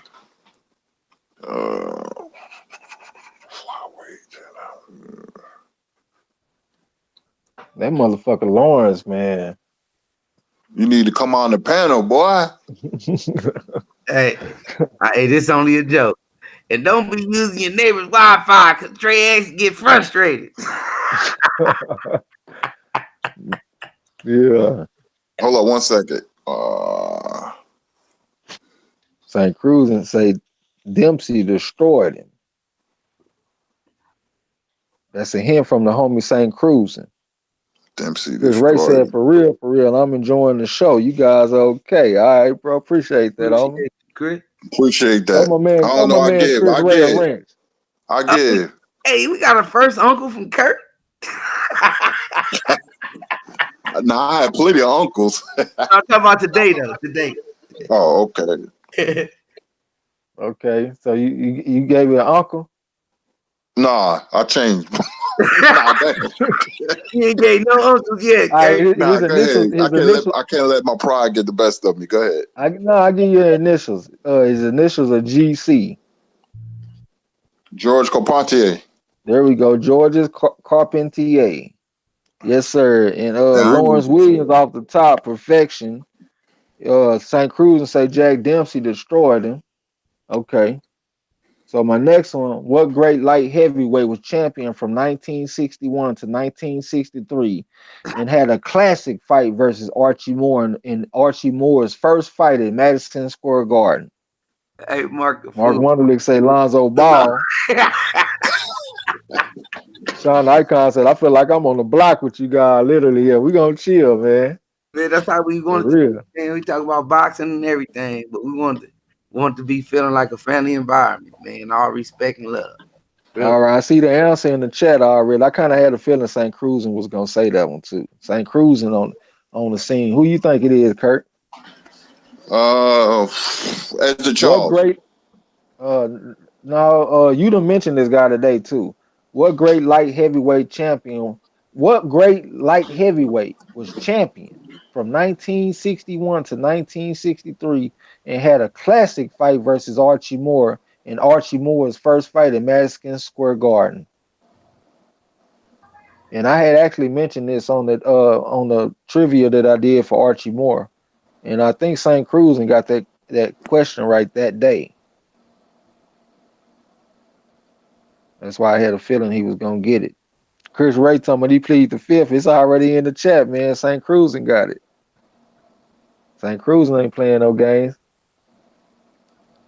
St. Cruz is another beast. Damn. Yeah, we got beasts lurking. Hey, we got beasts under the bed, man, and on the corner, man. Why everybody guessing and we still got 21 people? You know, tomorrow Wednesday after the Smoke City, you know, we're gonna be doing open panel. So whoever want to get on, get your hangout and come hang out with us, man, and have some fun after the Smoke City tomorrow. Yeah, you're gonna have to come on with a guest though, Kurt. We can't hold up the whole Oh, show, I'm man. my bad. My bad. 6163, Archie Moore, Harold Johnson. There it is, Harold Johnson. Yes, sir.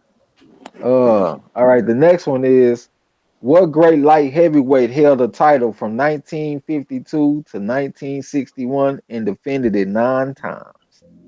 Hold on, Kurt. You should know that one off the top. Yep, I see you. Perfection. Initials are HJ. Lala D say Lawrence St. Cruz and Perfection, a few others. You can't forget about Reef the Watcher. Can't forget about Fanon. Oh, Timmy hey, y'all. Diamond. Can I say something real quick, bro? Go Since we ahead. hey, shout out Reef the Watcher. He went into the hospital and he came out fully recovered and everything. But shout out to the brother, man. Everything is all I right didn't with even him. know that shit. I just wanted to shout out to him. I saw it on Facebook, so I'm gonna bring it to the family. I know we all connected. I know we all know what we talking about. So shout out to the brother. He all right. Shout out Reef, Already. man. Already. So who you say it is, Kurt? From 52 to 61? Yeah. 52 to 61. It has to be wait a minute. Brian S., what's up, bro? Brian S in the building. What's happening, fam? Lala D say Reef, yes, yep. Timmy a lot more. Yep, Timmy a beast too. Everybody saying salute to Reef. For sure. Salute. Glad that brother cool. They're glad he all right, man, for real. Who you say it is, Kurt? A great light heavyweight, held a title from 52 to 61 and defended it 9 times. 52 to 61. Some people say he the greatest light heavyweight of all time. Huh? Some people say he the greatest light heavyweight of all time. Even what's that dude that you call me? You say I'm the what of the LDBC? Oh, Don Dunphy. Yeah, that guy said that this fighter is the greatest light heavyweight of all time. What's his initials? AM, like the morning time. Oh, Son, I didn't know it was him. Archie Moore. Archie Moore, yes, sir. Okay, this is my last question, y'all. And this probably gonna be hard too. I might get man, if Lawrence get this one, man, I might block him. You might not be able to come back to the corner no more. What great light heavyweight defeated Georges Carpentier for the title in 1922? What great light heavyweight defeated Georges Carpentier for the title in 1922?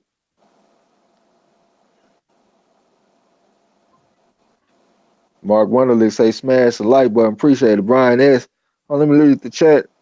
Perfection say Kurt tried today. He's normally quicker, especially something like this. Yeah, I mean, yeah, I've been Kurt, he off been on today. this I shit ain't gonna every lie. day. Yeah, he been on I've it been every off day today, though. fellas. I've been, ladies and gentlemen, I've been way off today. Well, the All that is brain, stuck in my head. the brain gets fatigued just like anything else. You know what I'm saying? I see you down there, Perfection. Perfection ain't no joke. So you got to throw his ass on that list. He beat Lawrence on this one. You know what it is, Kurt? I would say Harry Greb. No, it was Battling Siki. Oh, I know that. I know that. Madeline And Siki.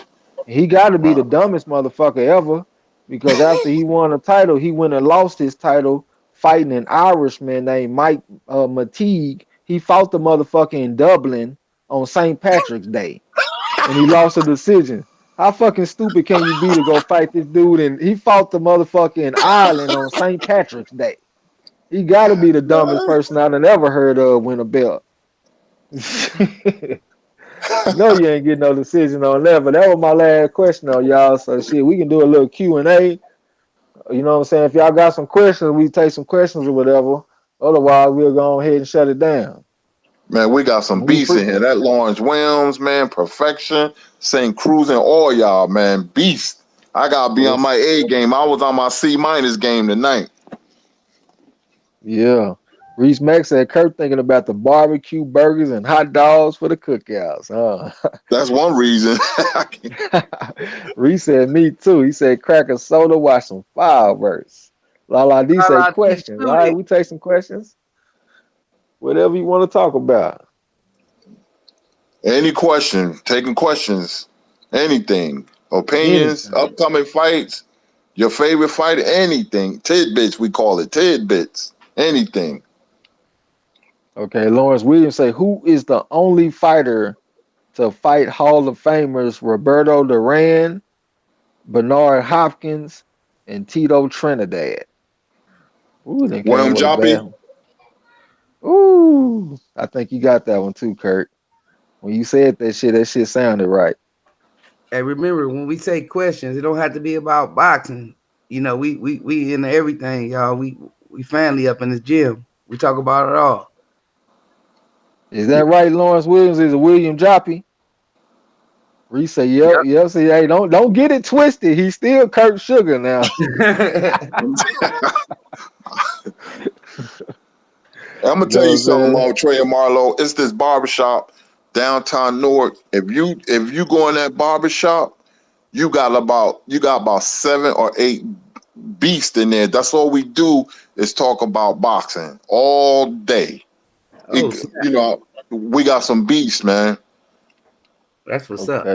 Hey, downtown Newark is a hardcore boxing town. Kurt, tell them next time you go in there, tell them to tune in to the corner, man. Come join the family. Already did. I told them old niggas to get a smartphone, not a flip phone. I told them old niggas to get a smartphone. That's what's up. Hold up, bro. Hold up, bro. Look, we got a couple new subscribers, Ryan Oroso and Haram Lopez. Shout out, appreciate it. We can't see everybody, but when we do see y'all, y'all can say something too, man. Y'all ain't got to just chill in the background. But Junior the Truth said, I got a tidbit. Why is Robert Easter Jr. receiving so much disrespect? Because of his style. I mean, he a tall fighter that gives up his height all the time. You know what I'm saying? You know, he's not using his physical gifts, and actually it's a step beyond that. Not only is he not using his gifts, he's taking his gifts and actively turning them into a disadvantage by fighting at the wrong real estate. You know what I'm saying? I mean, if he fought tall, people would give him more respect. I think that's what it is. What y'all think? Plus, I think his last 3 performances, the Shakurov, Kami, and Fortuna, he didn't look that good. And you know, and Mikey is a world-class fighter, champion. You know, so you know, people's imagination, whatever, they're gonna ride with Garcia in their head. You think Garcia gonna knock him out with ease? I mean, I'm pulling for Easter, but I think Mike is just too technically sound for Easter. Maybe with Kevin Cunningham, he'll fight better. Yeah, and I don't want to sound like I'm hedging my bets or nothing, because when I first started looking at the fight, I picked Mikey Garcia, but I'm rolling with Robert Easter, man. I'm just I just want the man to win, so I'm just picking with my heart. I ain't gonna even lie. Right. What'd you say, Marlo? I'm gonna say why I want to eat crow for Robert Easter. Robert Easter is a good boxer, and he in the fight. Like, you know, mentally he in the fight. He want to win. But if you take away the mistakes where he give other people advantages, he will always win the fight. I know people say, "Oh, he always in tough fight," but watch his fight. He always kneel down. Even his dad in the corner tell him. You know what I mean? Sometimes his daddy say the wrong thing, but his daddy tell him sometimes when the fight is tough, he tell him to get back up. He should never, you know what I'm saying, give nobody the opportunity to fight another person level because you're taking away your advantages. You know, I seen Fortuna rocking, and I was like, oh, this was today too. And I was like, oh, that's what every time it's because he's kneeling. So his balance ain't right too. So even if the punch don't hurt, he's still kneeling. You understand what I mean? So yeah, my biggest question, does Robert Easter Jr. have the IQ to beat Mikey Garcia? Because he's going to need it. And especially against somebody like Garcia, he's going to need it. He's going to have to use his height and his reach. He can make the fight a lot easier. But if you know boxing, you know, certain fighters, they don't do that. Lack of discipline. Bro, this is what got me. All right, I'll say, but he a young lion. So look, I'm gonna eat the crow for the young boy. But the only reason why it's gonna happen if he lose, he don't sharpen up his tools. He don't correct his mistakes. If he go back in the St. Robert Easter, Mikey Garcia is gonna capitalize on him because that's what he's gonna work on. Mm-hmm. You know what I'm saying? So if Well, he that come could be a mistake. That's a mistake everybody gonna be making though. That same Robert Easter is not gonna show up. I That's hope the not. Robert Easter that fought against Fortuna. This right, man done changed coaches. They yeah, done sat up and looked at the film. These folks ain't stupid, man. They can look at the film and say, hey, you made a mistake in this area. there He we go. not with his pops them no more. He with a real trainer right now. Yeah, He not with a little league coach. yeah, And then if you just looking at this shit, Mikey Garcia 30, Robert Easter 27, Mikey Garcia 5'6", Robert Easter 5'11", Mikey Garcia 68-inch reach, Robert Garcia 76-inch reach. And then look at Mikey Garcia competition, 675, 259, and 56 for a 68% win percentage. Let's not act like this man is a world beater just out here fucking up A-level fighters or something. Because that's not happening. He right. got a fucking fight on his hands come the 28th with this boy Robert Easter. I guarantee y'all that. It ain't nobody on Mikey Garcia's record that resembles a Robert Easter, a champion in his prime in his own weight class. I don't see nobody like that on Mikey Garcia's resume. The Right. closest thing to that is Broner, and Broner wasn't no 140 pounder. That man is too big for 40. And Get then him. look at the training camp that Broner had. He came in at 138.6 for that fight. There you You go. know what I'm saying? These folks is over here with a real coach now, man. Coach Yeah. Cunningham. I guarantee you, Robert Easter Jr. is currently having the best training camp he's ever had in his life. And a lot of people can say, well, hey, a coach, he can't leave his fingerprint on the fighter that fast. But one thing a coach can do is he can increase confidence in the fighter, and he can also have a good camp for the fighter. And what I'm seeing on these videos and stuff, Robert Easter Jr. getting it in. I think he's gonna Mm. come in and get that man a hell of a fight. It's gonna be a war in there. And Target. look how Mikey Garcia nose goes sideways. That's a Target. man that gets hit. Feel Don't it. get to thinking he know Mayweather or something. That man gets hit. Look at his nose. Was Mikey heading Garcia nose goes sideways. Look how he was getting pieced up against Lipinets. right. This man can be hit. Yeah. Mm-hmm. You sure can. He keeps his head on the center line too and comes straight in. I noticed that about Mikey because Lipinets was touching him. You know, you said the thing about his nose. So plus, you know, his biggest win is against Broner. And if you remember the second half of that fight, Broner was having success, but he just didn't let his hands go enough. And what was Broner doing when he had success? He was in the high guard and he was walking him down. So He that's sure why was. that's why I said even if Robert Easter fights the wrong fight and tries to walk him down, he can still have success because Broner was walking Mikey Garcia down and having a little success in the second half of that fight. Just So wasn't that's acting. why I'm saying a walk down style can be effective against Garcia, even though it might not be the best style. It can still be effective. Right. Hey, I was Hey, don't confuse that motherfucker with no Juan Manuel Marquez. This is Mikey Garcia. right. But I was just trying to say Lipinus low key exposed him. Lipinus was the shorter fighter. You know what I'm saying? So it was things there for him.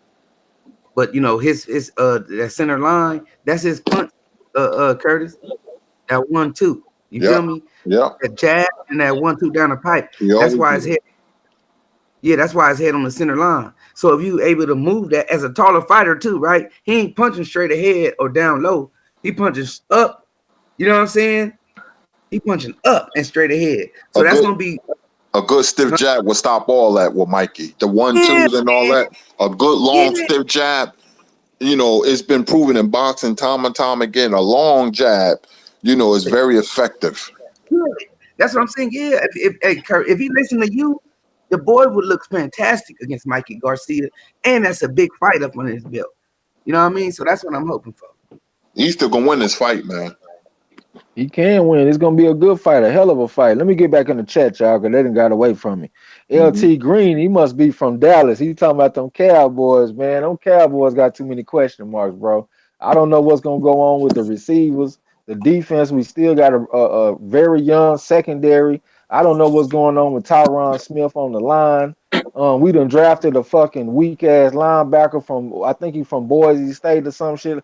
Man, I don't know what's going on with the Cowboy, man. We gonna see though. You know what I'm saying? All right, everybody talking about William Joppy, Brian S. Yeah, he laughed. You gotta throw my man Brian S a wrench too, man. I St. did. Cruz say how fun is that? Oh, you already gave it to him. All right, Lala D say Tregs, where your AJ fan friend? He fired up about coming on here, man. He gonna come pretty soon. He just be working some more crazy ass hours and shit. But as soon as we can get him on, I'm gonna tell him to come through. Marshall Simmons said they gave him 3 pints of Guinness before he fought. Moody Tradeweather said Trinidad versus Hart. Who wins? Hearns. Trinidad versus Hearns. Who y'all got? Oh man, Hearns by murder, Star Spangled Banner, man. And that's what he's saying in the national anthem. He'll knock him out. Who you say, Marlo? You say same Hitman. thing. Yeah, Hitman. Hitman Hearn. Yeah. All right. Kid Mid said I got some subs. All right, Kid Mid got some subs, man. If y'all like them kung fu movies and that gangster shit, fuck with Kid Mid, man. He got a nice little collection on this channel. St. Cruz said Easter has a real shot against Mikey, but he must use his strengths. I agree. But even if he don't, I think he can still have success. Cause like I said, Mikey Garcia, he was Broner was having some success when he was walking down Mikey. So it's not out the realm of possibility that Easter can walk him down. LT Green said Mikey fuck around and drop him. Okay, he might. Kid Me said I don't really know nothing about Easter. You got to tune in. He's a decent little old fighter, man. Reese Mack said maybe Easter will surprise people and fight tall. Yeah, that's a possibility too. You know, the only thing is about that, I just don't know if he'll have the discipline to do that, to fight tall for the entire fight. Because once them bullets start flying at you and that fatigue get on your ass, it's kind of easy to revert back to what you do naturally. You know what I'm saying? But hopefully he'll have that discipline. Lawrence Williams said Easter last fights he was touched up by lesser opponents. Mikey punched hard at 35. Beware. Yeah, we remember what he did to that Zlot teaching that motherfucker. I swear I was in prayer, man. I almost lit a candle for him and everything. Marshall Simmons says some say the Irish are stupid. So who do you think will win out of Dillian White and Parker? I got Parker. And they gave me a free bet on Bovada. I went on and dropped it on Parker. They gave it to me so I could bet on soccer. And I just dropped it on Parker. Fuck it. It was a little $50, bring back 40. I still want to win it though. Who y'all got out of Parker and Dillian White? I like White by unanimous decision. I got Who Parker. you got, Marlo? I think Parker gonna style on him, Kurt. I think he gonna go out there and look slick and smooth on him. Perfect. And then they got a common opponent in AJ. One of them got jumped by the referee and had some nice moments. The other one got knocked out. Hey, I'm bro. taking Parker. Hey, And bro. Perfection say I agree with TRAE X. What'd you say, bro? I said I was gonna say I got a JK to throw in. Eddie Hearn ain't got enough money to pay this referee. Yeah. Perfection said I agree with TRAE X already. He said that's my only gripe with E Bunny. He needs to use that range. The LT Green said I'm pushing for Easter though. Yeah, and I know we all at least pushing for Easter. Like my man Black Fight Fan TV say, my they magic ho. Chris Ray said I'm with Easter Junior too. Kid Me said I seen some shit. Wilder versus Ortiz Part 2. Okay, no. Chris Ray said good question. Lala D said OMG Ortiz versus Wilder 2 is good. Damn. Okay, that's what they talking about. Man, that shit made my stomach start hurting when you said that for some reason. LT Green said, good question, OG. Ryan X said, unfortunately, he's no intelligent fighter. And Tarkus Box, what's up, man? I remember you from the stream last night. He said, Marlo's Corner, what's up, fam? Peace. Yeah. Peace with it, fam. Yes, sir. St. Cruz said Easter might up his game with the new trainer. Yeah, he gonna at least, I think he gonna be at his best. I don't know if his best gonna be just guaranteed to win, but I think he gonna be the best Robert Easter that he done been. Junior the Truth said Easter is still green, but I seen a different focus and motivation. Plus, Cunningham had the ability to get the most out of his fighters. Yeah, he got some good camps, man. That's what I'm hearing about. Say Cruz and said, I hope Garcia takes him for granted. Hey, that's what you saying? That's what I'm thinking. Because they expecting the same Robert Easter that showed up against Javier Fortuna and them other guys. See, but that's not gonna be the same fighter that shows up. This is gonna be a motivated fighter that feels disrespected, he feels doubted, and he got a new coach, and he got a coach that got him in a good camp. You know what I'm saying? It's gonna be a different fighter this time. I'm telling you. I ain't saying he guaranteed to win, but you're gonna give him a hell of a fight. St. Cruz, okay. Ryan, that said experiences with Mikey. Yeah, that's for sure. Mikey got damn near twice as many fights as he got. Mikey got 38 fights with 30 knockouts, and Robert Easter got 21 fights with 14 knockouts. So that's a good point. But Perfection said, I hope Easter turns on his talent. I think he could hit much harder if he gets full extension on his punches. See, that's the thing, Perfection. See, like, if you look at somebody like Jared Hurd is a tall guy for his division, but he gives up his height as well. But when you see him training and hitting on mitts and stuff, he throws a lot of short, weird looking punches. You know what I'm saying? That work well for a tall guy fighting close. When I see Robert Easter Jr. training, I see him getting full extension on his punches. But when he fighting in the pocket to where he can't get full extension on his punches. So that doesn't make sense to me, you know what I'm saying? But hopefully Coach Cunningham can help him stay in the range where he can get full extension on his punches. Chris Ray said, I agree with you 100%. I don't know if he's talking about me, Kurt Sugar, or Marlo. Mark Wonderlick said, I haven't seen enough Junior too much to know much about him. Yeah, okay. You're going to see on the 28th, it's going to be a good fight. Lawrence Williams said, true or false? Roy Jones won 4 division titles. Was he ever lineal champion in any of those divisions? Well, we can rule out heavyweight. Cause I know John Ruiz wasn't on that list. Hey, y'all, I was gonna start doing some lineal list on all the divisions too. So y'all let me know what division y'all want to do next. I just started off with the heavyweight. We can go wherever you want to go. So was Roy Jones Jr. ever the lineal champion in any weight class that he fought in, Kurt Sugar?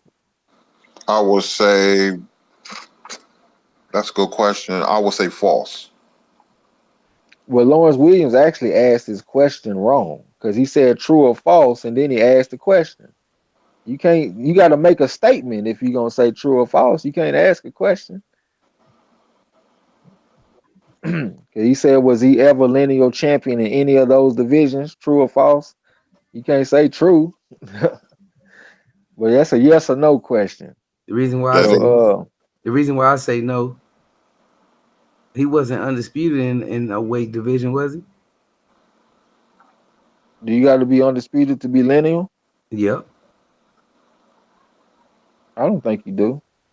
Yeah, because the lineal you, title come with all belts. You know what I'm saying? It was That's undisputed. Lineal is the man who beat the man who beat the man who beat the man. correct, but okay. I was finna tell you why I was finna say no, but I just say no then. yeah, because see, it could be a fighter who beat the last fighter, and right after that they can split up the belts. But if you beat Correct. that man who beat the man, then Correct. you're the lineal champion. Correct. That's why I didn't argue. I'm just gonna say no because I don't know. So I'm gonna go with my first mind and say I'm gonna no. go no too. I'm gonna say I'm gonna no. go no. Okay. There you go. We got it. We all got it. It was no. Yeah, it was no. All right, let me try to catch up in the chat. I done got way behind. My bad. Brian S said Easter does have a puncher chin. Yes, sir. Reese Mack said if Easter beats Mikey, will it be considered an upset? By some people. I Oh haven't yeah, seen the betting. to me.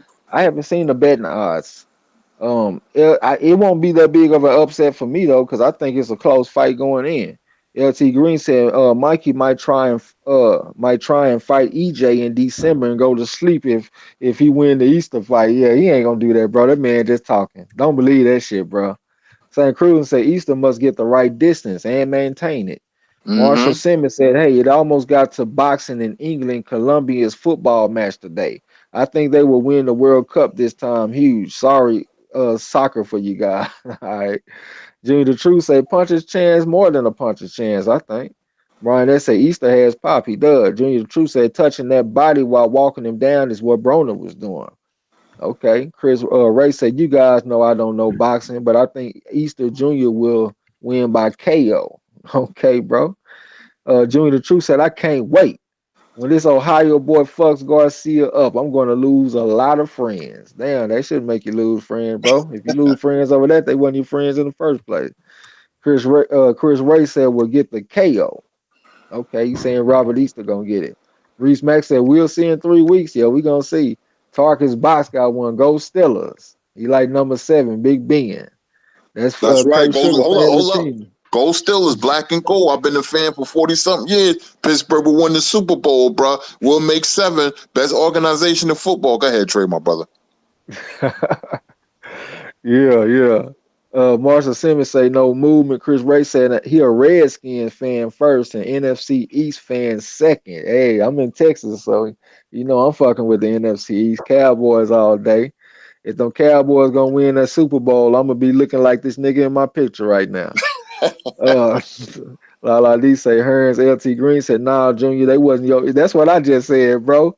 He said, nah, Junior, they wasn't your friends to begin with. We solid in the LDBC. LT Green, that's what I just said. St. Cruz and say, all right, Tommy, no problem. La D said Tito would look like how Martin looked if we fight Hitman Hearns. LT Green say Oklahoma born, Texas raised, bro. All right, that's what's up, man. Ryan, that's laughing. Kid me said, man, I'm so high. I got one eye open trying to read in Texas hard. Go on, lay down and go to bed, bro. It's all good, man. I know your girl want to tuck your ass in. Go on, go to bed. LT Green talking about Parker. Marshall Simmons said the long jab will keep him lined up like that. They getting hit too. He getting hit too much. Okay, Kid Mid say damn old school Cusher, motherfucker. And then Lala D say Oklahoma. Yep. I might have said something wrong. My bad, Lala. Chris Ray say Parker by KO. What's happening, fam? What's up with it? Lala D, a woman from okay. Well, let me scroll down, son. Wow, Professor say Parker too slick for white. Plus, you never count out a champion, former or current. I can count out Charles Martin though, perfection. That's one champion I'll count out right now. Target Box said, is Broner going to be able to revamp his career? I think he needs to let his hands go. Bro, we're going to be talking about that to the end of his career. He said he spends too much time shooting one shot then admiring his work. Yeah, I mean, I don't disagree with nothing that you said. Marshall said, I got White. He's really improved. Okay. Moody Trey Weathers. Oh, y'all want to see the welterweight lineal little breakdown? I do that one next. Brian S. He's saying no. Lawrence Williams say false. Y'all got it. Okay. LT Green say he was wrong. Junior the Truth said you don't have to be undisputed to be lineal. Tyson Fury was not undisputed. Okay. Mark Wonderlist said they keep joining Mr. Ed's team. Everybody laughing and shit. Wow Signal 75 say keep up the good work. Browns run the AFC, Kurt Sugar. Browns. Our practice squad could beat the Browns. Yeah. Moody Treyweather say Texas stay deep in that boxing talk. Yeah, we love that boxing down here, man. For sure. Lala D said no, nothing I said. I appreciate that. Chris Ray said thanks for the wrench already, bro. Then Marshall Simmons, he talking to Reese Mack. I'm gonna read it anyway. He said Dillian White almost turned the fight around in round 2. I was there. It kicked off in a crowd right next to me. Joshua fans thought it was gonna be an upset. Crazy best round he saw. All right. Professor said Charles Martin was no real champion. He took a bid for his title shot. Yeah, he won his belt as a vacant belt too, I believe. So you right. Professor said, and the guy who he was to fight got hurt and got it by default. Oh, okay. And Kid Miss, I'm about to hit the drive through munchies like a motherfucker. All right, bro. I don't call up in the chat. You know what I'm saying? But you know, to talk about Charles Martin, that dude got hurt and he won it. Charles Martin, and I hate to down the brother because anybody who step in the boxing ring, it take guts, man. If you ever fought before, and but Charles Martin, man, against Joshua, man, he sold that belt, and people forget he made like $7.5 million for that fight. I ain't know he got paid that much. Yeah, Hearn said I gave him a fortune. You know, yeah, that's why he didn't want to get up. He fell on the damn cushion of money on his ass. Exactly. And getting back to that Easter and Mikey fight, another thing you got to factor in, they fighting at the Staples Center. So he going to have to take the crowd out the fight. You know, something that Pernell Whitaker did when he fought Julio Cesar Chavez Sr., they fought in Texas. And you know how that can go. You know, so he got to be disciplined, man. If they fighting at the Staples Center too, it's going to be a pro-Mexican crowd. And for a young fighter, everybody against you, that makes a difference. Okay, Teddy Blinder Wood, what's up, homie? Building. What's happening, fam? He said Martin cashed out early. Talkers Box said, put me down with the wrench mob, bro. You already put down like a bloodhound, boy. Man, what's happening, Chef, what's up? Here, fam. What happened, bro? Chef say, how the hell White improved being a duck? He look a little better, man. When I saw him against against Lucas Brown, I like how he was using his jab and stuff like that. I don't think he gonna be white, but I do see some slight improvement in him. St. Cruz said, "What's the fight of the year, man? Let me tell you something, man. I don't know what the fight of the year was, but can't nothing be too much better than that fight I saw on Saturday. That was a fucking Rocky movie fight with that Gaffarino dude and that Kaseka or whatever his Salcedo. name. Salcedo. Salcedo boy, they were fighting like a mud, St. Cruz. I That was already great. saw that they already nominated for round of the year, but shit, they could be in a fight of the year mix for me. Cause both of them was getting a paper, man. That was a great fight. Great Uh, fight. yep. Kid Mid say Parker sold that shit. Look like it. Moody Trayweather say Wilder versus Ortiz was fight of the year in his opinion. Hey, that's a good one right there, man. That was a great fight. I still got that on the DVR. You know what I'm saying? Reese Max say so far Sakedo Zapparino was fight of the year. Yeah, for sure. Tarkus Box say give me your favorite KO of all time. What's your favorite knockout, Kurt Sugar? Ooh, it's so many. Oh my God, I gotta come back. Yeah, like what you mean favorite knockout? Like one punch knockout, or you mean just like a savage beat down, like beat the hell out of somebody?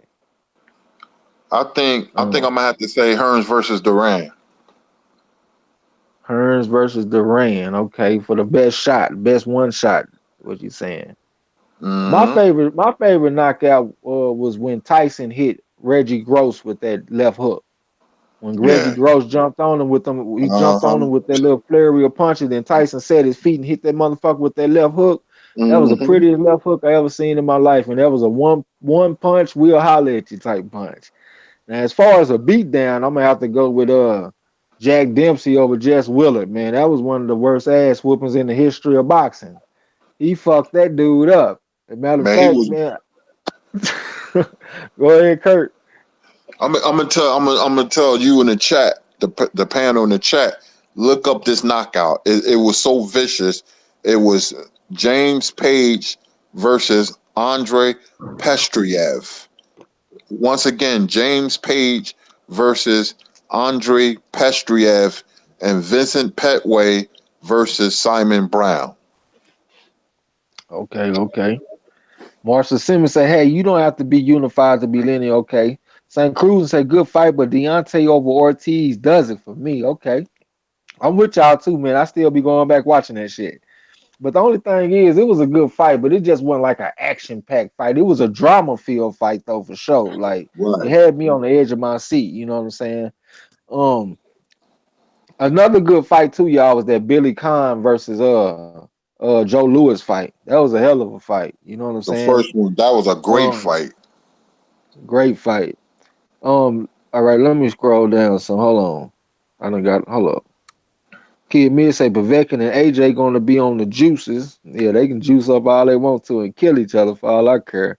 LT Green said, what you think of that African heavyweight fighter? You don't know his name. He talking about Efe Ajagba. And I like him. Shit, we thought he killed the motherfucker when we first saw him on that PBC card, man. We was covering the fight on the corner, man. We was all praying and singing church songs. Antonio McCray, he had me laughing because when the dude finally got up and he was all right, Antonio McCray talking about won't he do it? You know what I'm saying? Like he'll do it, you know what I'm saying? Jesus Lowland ain't always there Prophets in when you the want him, building. but he there when you need him. Good morning, fam. Yeah, yeah, what's up? What's up? Hold on, let me find where I was. Um, okay, Moody Trayweather say Mayweather versus Gate best ass. Oh, talking about Gotti Yeah. Mayweather versus Gotti best ass whoop. Yeah, that was a hell of ass whoop. You need to go back and look at that damn Jess Wheeler versus Jack Dempsey. Oh That shit man. there that'll put some shit in perspective. That man got bones broke in his face, man. Like that was a real serious ass whooping. And the man didn't have to go to the neutral corner or nothing. He could just stand there and wait for you to get up and continue to beat the brakes off your ass. Deontay Wilder say, Kid Mid say Wilder versus Arthur Spilka. Hold on, Moody Trayweather. Hey, that's a good one too, because you talking about Gotti. when Gotti fought Joey Gamache and he came in weighing 20 more pounds and he hit him with that 3-piece, he swole his brain up on the inside of his head. So that was a bad one right there too. But Kid Millie talking about Deontay Wilder and Arthur Spilka. And that shit made me laugh too, because Deontay Wilder done knocked this dude out. He got him on the stretcher and then sent him to the hospital. And Arthur Spilka talking about Wilder don't hit that hard. Like, nigga, you talking about he don't hit that hard? This man down there killed you tonight, man. What is you talking about? This man don't hit that hard. St. Cruz and say Tua KO of John Ruiz. Oh man. Yeah, for sure. Chef say mine is Hearns, Duran, or Lewis Rockman. Which one you talking about? The rematch? Sheldon Holmes? Cause hey man, he crowned that boy in that rematch, man. Lennox Lewis did. For sure. He say he like the Hearns and Duran, like you, Kurt Sugar. Marshall say anyone who stepped through the ropes at a top level is a great man, win or lose. Shit, I don't know, man. I guess you could say that. LT Green, I can't just. I don't know. LT Green say Wilder versus Ortiz best fight of the year. All right, and I ain't trying to disrespect the fighters or nothing like that, but some fighters go in there and lay down, man. They ain't like how Charles Martin went over there. He got dropped, but he could have got up, man. We sitting up there looking at the man, coherent, everything cool. So that make me not respect you as a fighter. Target's box say Costa Zoo knocking out Zab Judah. I still watch that and laugh for half an hour straight. Yeah, that was a great one, man, for real. Brian S say yes, sir. Chef said the second Lewis Robin fight, the rematch. When my man Lennox Lewis, I'm gonna put that as a trivia question. Never mind, I ain't gonna even say that. It's gonna be a trivia question. LT say yes, bro. Lowland Prophets, what's up? He say good morning. Wow, 775. He say Zab Judah was walking like it was potholes in the ring. Jimmy the Truth said Roy Jones Jr. cockfight stance into the check left hook. A check left hook? Who you talking about? You talking about when he fought James Toney? If that was against what's that one dude's name, bro? What's that one dude's name? Kelly. I think his name is Wayne Kelly. Okay, I know what you're talking about. Yeah. Who you say, Glenn Kelly? I think his name was Wayne Kelly or Glenn Kelly. It was Glenn Kelly. I had that on the VHS tape. You know what I'm talking about? Yeah. Perfection say, hold on. Marshall say Sheldon. Oh, you talking to Shelf. Perfection say dude was on a boxing team with Wilder. Oh, you talking about FL Jabba? Yeah, the African fighter. Hold on. My shit done moved. Hold on. Chris Ray said Muhammad Ali versus Cleveland Williams. That's the one where Cleveland Williams only hit Ali with 3 punches, right? In 3 rounds. Yep. Ali at his best. That was a massacre. Shit. Marshall Williams said, I like Froch Groves too. Knockout. You know, you got to throw Ticket TV a wrench. You talking about he iced his ass. Don't forget Ray Mercer and Tommy Morrison. Oh, man, that was terrible. My bad. Nah, I don't see him with no wrench. And then Teddy Blythewood, he cool too, man. Perfection say the African fighter. Yup, Efe Ajagba.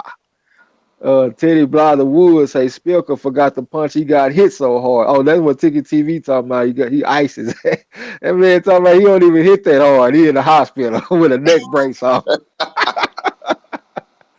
Lala D said that when they asked Wilder about that ugly KO, Wilder responded, they can't all be pretty. For real. Reese say a brutal knockout equals Ike Williams versus Bo Jack. Oh man, I don't know nothing about that one. Brutal fight, both of them brutal. I thought I did, bro. Chris Ray, Moody, Lala D, Lowland Prophets, they laughing. St. Cruz said White is ducking Ortiz. That's who. Oh yeah, White ducking Ortiz. Yep. Lala D said y'all funny. We just chilling, man. We ain't even going in tonight. I forgot another butt whooping. Roberto Duran beating Davey Moore at the Garden 2 weeks before the fight. Davey Moore, went to the dentist and had bridge work, and Duran busted his whole mouth. Yeah. He had to go back to the dentist. I saw that on the documentary. Yeah, I did see. I should have put that in the trivia, man. That's gonna make it in there soon. Kid Me said, "What about your boy that beat the hell out of Tommy Morrison?" Yeah, that's Ray Mercer. Oh, man. LT Green said Wilder slept Bermain too. Oh man, that was terrible, man. Yeah, I still love to watch that shit. I swear that was crazy. Key up Ray Mercer. Moody Trey rather say Ray Mercer smashed Tommy Morrison. Sure did. Chef say White ducked Ortiz and Pulev.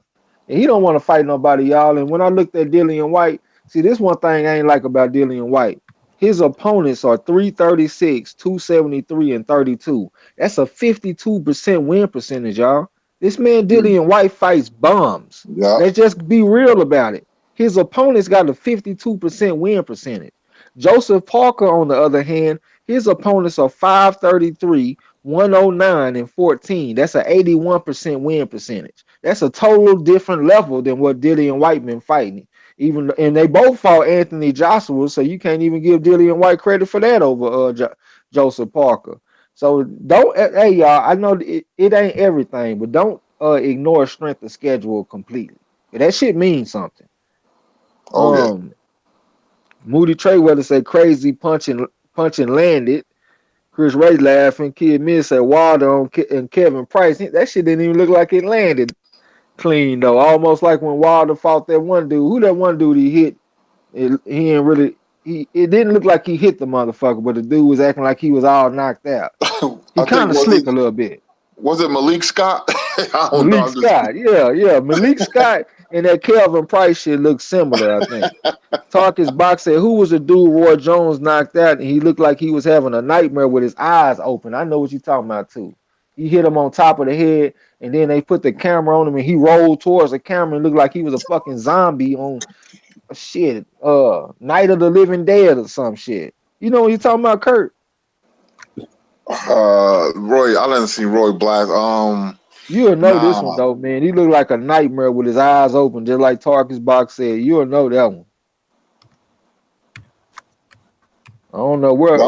What you say? I want to talk about the Roy Jones versus Thomas Tate, because Roy Jones was moving on his toes and threw a check hook, and it was beautiful.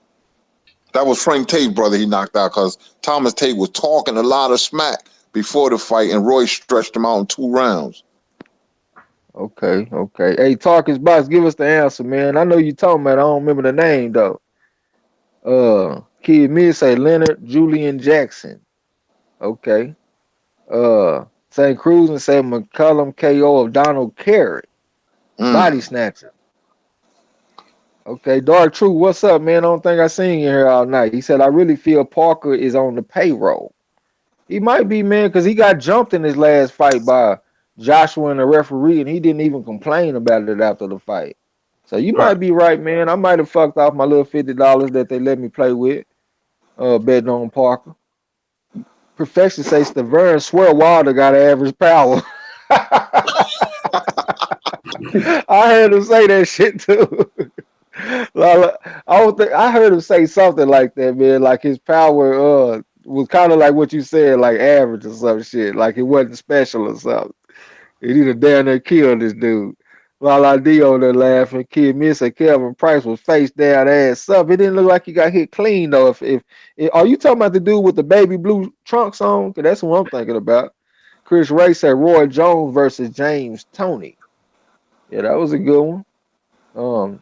James Toney is one of my favorite fighters, so don't be calling my man out like that too much now. I'm gonna let it ride this time. But hold that down, my brother. Watch out there. Yeah. I'm gonna have to put up the picture of old Otis as my avatar next time and get on you young punks ass. You know what I'm saying? Kid Hey, say Parker. Go ahead, Trey, brother. he said the dude that Roy knocked out that looked like a zombie, he had on light blue trunks. Yep. No. Oh, okay. Kid Mid talking about Deontay Wilder. Yeah, blue shorts, Kid Mid. That's what I just said, boy. With the blue shorts on. Hold on. Lala D said they be so delusional after a while to KO. That's how hard he hit. Motherfucker hit so hard you don't even know that you got hit. You talking about, man, what is y'all talking about, man? This man ain't hit me. And then you looking around and shit. Wait, bro. What about the back of the head? Just the burn. Yeah. The bird turned around when he was counting. He was like, he hit me in the back of the head. Yeah, for real. These motherfuckers waking up in the hospital. No, he didn't. These motherfuckers waking up in the hospital talking about, man, what is y'all talking about, man? This man ain't hit me. Nigga, you in the hospital. I just drove you down here myself, nigga. Fuck you talking about. Neck brace and everything. Strap down to the bed and everything. Wake up. What happened? He don't hit hard. For real, that motherfucker Spilka had a neck brace on talking about this man don't hit hard. LT Green said behind the head and by Stavern voice, yeah. Perfection said he was trying to make a case for why Wilder's power is overrated. The interviewer face was priceless. I got to see that shit. Chef said Ray Mercer had a fight with Francisco Damiani. Okay, Damiani. Mercer was getting his ass whooped most of the fight, landed a crushing uppercut, broke dude's nose, and won by knockout. Okay, Chef say Damiani beat Philo Stevenson in the amateurs. All right, Chef coming here dropping gems. Teddy Blyther Wood say Lennox punished Razor Ruddock. Razor Ruddock was a decent fighter too.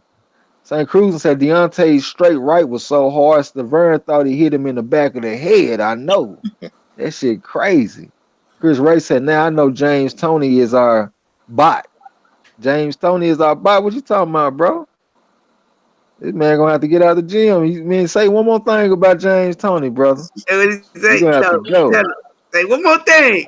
You gonna be whistling your ass back home to the gym. You gonna whistle your ass back to the gym. Say Tony, say James, anything. You gonna be whistling your ass back to the gym. Don't even watch Iron Man. Don't even say Tony Stark. I don't want to hear no Tony nothing. Goddamn, leave that alone, bro. Marshall say, who was the guy who KO'd Amir Khan in the United States? And you know, he just brought up something. When I did this breakdown on Amir Khan, he only been knocked out 3 times, y'all. Don't it seem like Amir Khan been knocked out way more than 3 times? Right. It seems like that man have been knocked out at least half a dozen times. But he only been knocked out 3 times, y'all. That shit tripped me out when I seen that. But who was the guy who KO'd Amir Khan in the United States? Shit, Canelo ain't knock his ass out in the U.S.? Canelo and Garcia. I gave my answer in the chat. Okay. Kid Mid said he made the one dude have a seizure. And Chris Ray said, correction. Now I know James Toney is our boy. Okay. Get down there, far. My bad, brother. Show in the building. What's happening, fam? What's up with it, homie? Okay, I see our Canelo KO, Khan, Lala D, Garcia. Okay, let me scroll down. Reese Max said the guy that Roy KO with a zombie punch was Art Serrano, and I wouldn't have got that shit. But I do remember seeing it on the highlight though. I knew what that is. I knew that one. Lowland Prophet said, dude always get knocked out. You should ask who didn't KO Khan, huh? Lala D talking about, yeah. Tonio McCray, what's up, bro? He said, sup, y'all, I'm back. Why you sad, bro? What's up? Goddamn, what's going on, bro? Chef say knocked out cold. Kid Me said white boy with the green shorts and he didn't even hit him with the straight right. Look at Kid Me words and shit. What's up with it, fam? What's up, bro? Tighten that shit up, Kid Me. I can't read that shit. Chris Ray said you are the man. LT Green said that nigga high. Laughing his ass off. Marshall said Wilder's hip movement would KO some heavyweights in the division. His hip movement? I don't think I ever heard that before. Teddy Blyther Wood said Khan got his own dance. That's why it seems like anytime he gets hit hard, he dancing like Bambi.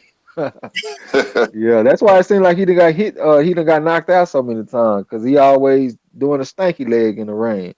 He fighting Sammy Vargas September 8th. I know. I was gonna break down that fight, but I was like, what's the point, man? So he can go in there and knock this dude out in 3 rounds or something. That's why I decided to go ahead and do I did Amir Khan versus Adrian Broner instead on some fantasy matchup type shit. Yeah, I see Bracy down there. Antonio McCray, he said not sad, he exhausted. Oh, okay, that's what's up. You been working in that studio, huh? If y'all ain't subscribed to Antonio McCray, man, go subscribe to him, man. He dropping them beats. He dropped a nice little beat today and shit. He dropped the kind of beat you ain't even got to put no lyrics on it. You can just chill and just listen to it and Sip your Try drink. to everybody, man. You know, that's how we down in the gym. We all family, man. We want to keep it family. You know what I mean? So somebody might decide to make a man, let's look out for each other. Yep, Kid Mill say he high as hell. He on that gas. LT Green said, "Where the fuck is Thurman, man? Your guess is our guess." Shit, when I close my eyes and I think about like where could Thurman be right now? Like I see this motherfucker in the mountains somewhere. I see Billy Goats and shit running around wild and free. I see this motherfucker with a robe on. Matter of fact, I see that dude in the same monastery that Martin was in when Gina was looking for him. He had half his hair braided up. That's where Keith Thurman is right now. Keith Thurman is somewhere with half his hair braided up right now, like Martin. That's my prediction. Where y'all think Keith Thurman at? Keith Thurman is at a Shaolin temple doing Tai Chi. He doing Tai Chi. Yep. No stove, no refrigerator, no TV. Don't know what boxing is. Hey, he eating on a stick of worms, a stick of what you call them things? Scorpions right now. He walking down the strip mall eating on a stick of scorpion. Yeah. Motherfucker probably eating them roaches and shit just like Denzel talking about in American Gangster. Shit, we in the jungle. You see they over there eating them roaches and shit. Keith Thurman probably over there eating them roaches right there with him. Hello, Bracy once said one of my favorite KOs is when Ray Mercer KO Tommy Morrison. Yeah, a lot of people like that, man. My pops, he still talk about that knockout. He love that black public enemy and all that shit. He still talk about Ray Mercer beating the hell out of Tommy Morrison. Talking about fight the power. Target's Box said, I think UK fans protect AJ so much because traditionally US fighters are superior and run through their top fighters. Yeah, man, and another thing, man, the US fighters is like they prepare better because they not over there fighting motherfuckers with 76 losses, 80 losses, 90 losses. They not doing that in the United States. We challenging fighters like little by little. It's like a scaffolding sport. You build on top of each other in boxing, and that's what we do in the United States. And over there, they be fighting dudes with 100 losses and shit like it ain't nothing. You And that can't tell don't that get you ready dude. for the big time. You can't tell that dude what's his name. Boxing Beats is Ron. He be killing the LDBC in Wilder, man. It's like a pro UK fight channel and an anti-American fight channel. Cause I was in there battling and stuff. It's called Boxing Beats and Ron. They got on me. Then they got on Raw X. Yeah, they hate us. They hate the LDBC. Yeah, LDBC definitely got a bunch of haters, man. Antonio was great. Excuse me, y'all. Excuse me, big brother, bro. Hey, Antonio was great. Got me spitting out this motherfucking Hennessy. You a fool. Yeah, I told that brother, let's go to Walmart. He gave up the white flag. yeah.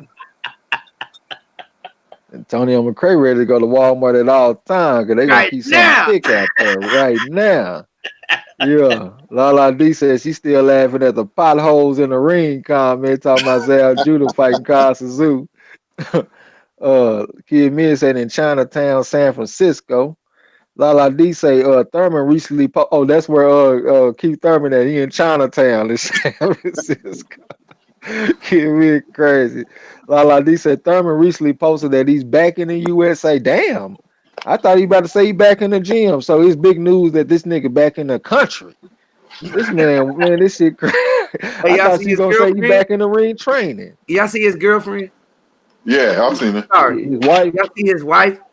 Yeah. Man, that's why he took a vacation.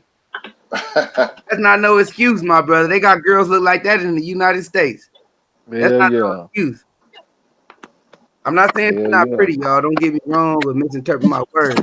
I'm just saying they got girls look like that in the United States. You got better looking ones in the United States. Yeah. So that's not no excuse, my brother. And they ain't musty. All women wear deodorant in the United States. Like scorpions, bro. Smelling like that carry and shit. Our women take baths every day and wear deodorant in the United States. Like he said, Thurman recently posted that he's back in the U.S. Okay, I read that shit. I'm tripping. Hey, bro, what is that smell? I don't know. Yeah. Hello, LT Green says salute to the whole camp. # LDBC. Yes, Salute, sir. man. The profession said Thurman somewhere hiding with the knife and the golden child. I want the knife, please. Yeah. Hold on. Reese said Keith Thurman is set to come back to the United States. He posted the news on Instagram with a picture of his old lady. LT Green say smash the like button. Appreciate that, man. And appreciate everybody that hasn't smashed it already. Antonio McCray say walking in those robes looking like a Puerto Rican terrorist. Yeah. Lowland Prophet said Keith Thurman in a Google Hangout with Hurd and AJ. Oh man. Cal was running together, huh, man? For real. Marshall said the Wilder hip dance. Yeah, when he was fighting, the Wilder hip dance. I don't know what you're talking about, bro. St. Cruz said Carter KO'd Emil Griffin round one. That was brutal. You know about that one? Hurricane Carter versus Emil Griffin. Yes, I do. Hurricane Carter from my own hometown. I was born in Patterson and moved to Newark shortly after that. Reuben Hurricane Carter. Yes, sir. Chris Ray said one channel said Keith Thurman is back in the United States and is thinking about going to the zone. Anyone here know anything about that? I don't know. I think I might have saw CJ from the boxing clinic might have said something about that in a video. But that's crazy, man. If he do that, man, he gonna be 100% bitch in my book for real. I don't care how long he been boxing. Yep. That's gonna be a straight bitch move. Junior the Truth said Keith Thurman is on an alpaca farm in Tibet. You block that rub. You don't rub that. You block that rub. That's $10,000 alpaca. No, he say, you What that block nigga that say? shit. You don't put water on it. You block that shit. That's $10,000. Put the club soda on it. Lowland Prophet said that hold on, Kid Miss said I'm hurt because I'm white. I don't know what that man talking about. Oh, you talking about that's what the racists be saying, yeah. Lowland Prophet said that Boxing Beach channel had a dude on there hated Wilder, not because of skill, but because he wasn't articulate enough. Yeah, that's what I be saying, man. They boxers, my nigga. They not fucking scholars. Exactly. You know what I'm saying? They boxers. Talkers about say Keith Thurman is somewhere doing hot yoga with ghosts and belly dancers doing circles around. That don't sound too bad having belly dancers and shit dancing around you. I don't know about the Billy Ghost though. Moody Trey, whether he laughing. Antonio McCray say this nigga married Jafar. Dog, you talking about off of Aladdin? This man Yeah, crazy. you about to come back to America on the rug. Yeah. Marlo Trey. No disrespect to anybody that's from over that way. We just having fun, y'all. No disrespect at all. Yeah. Go ahead.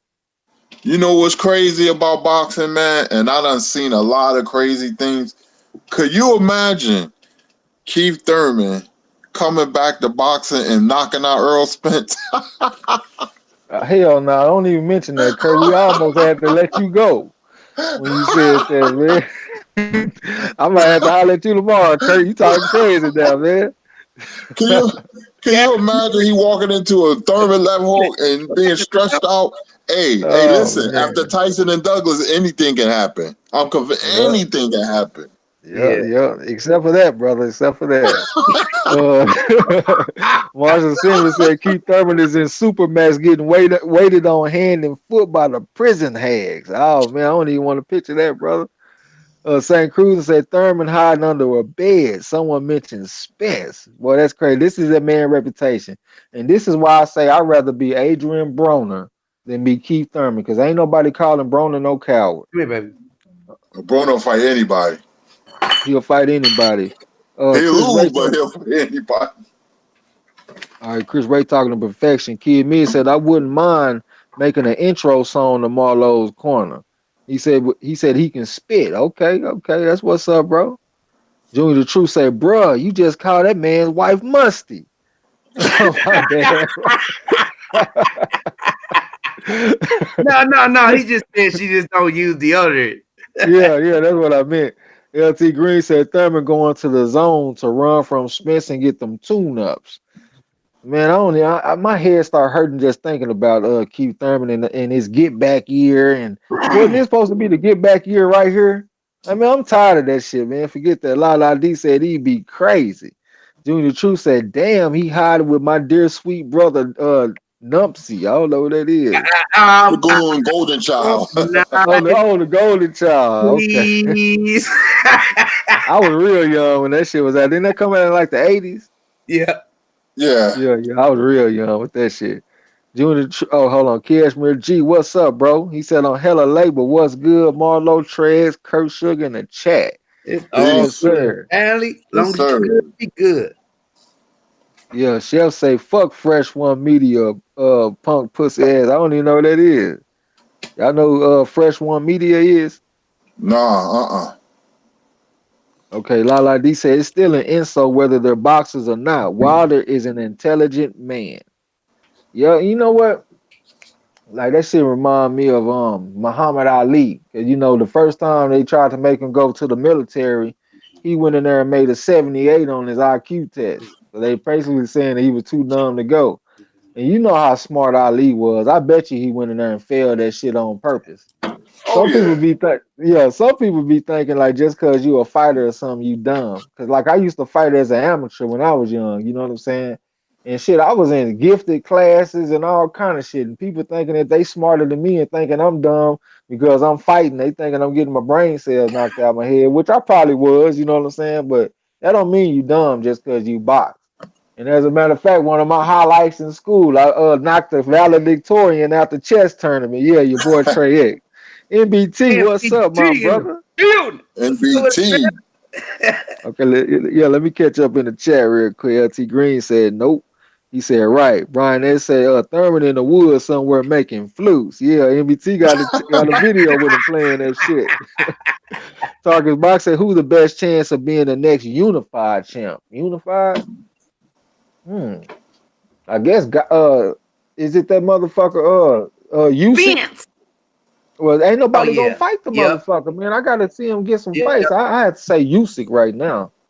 Who you say, Usyk. Kurt? Usyk. You right. I had to think about it, but Usyk.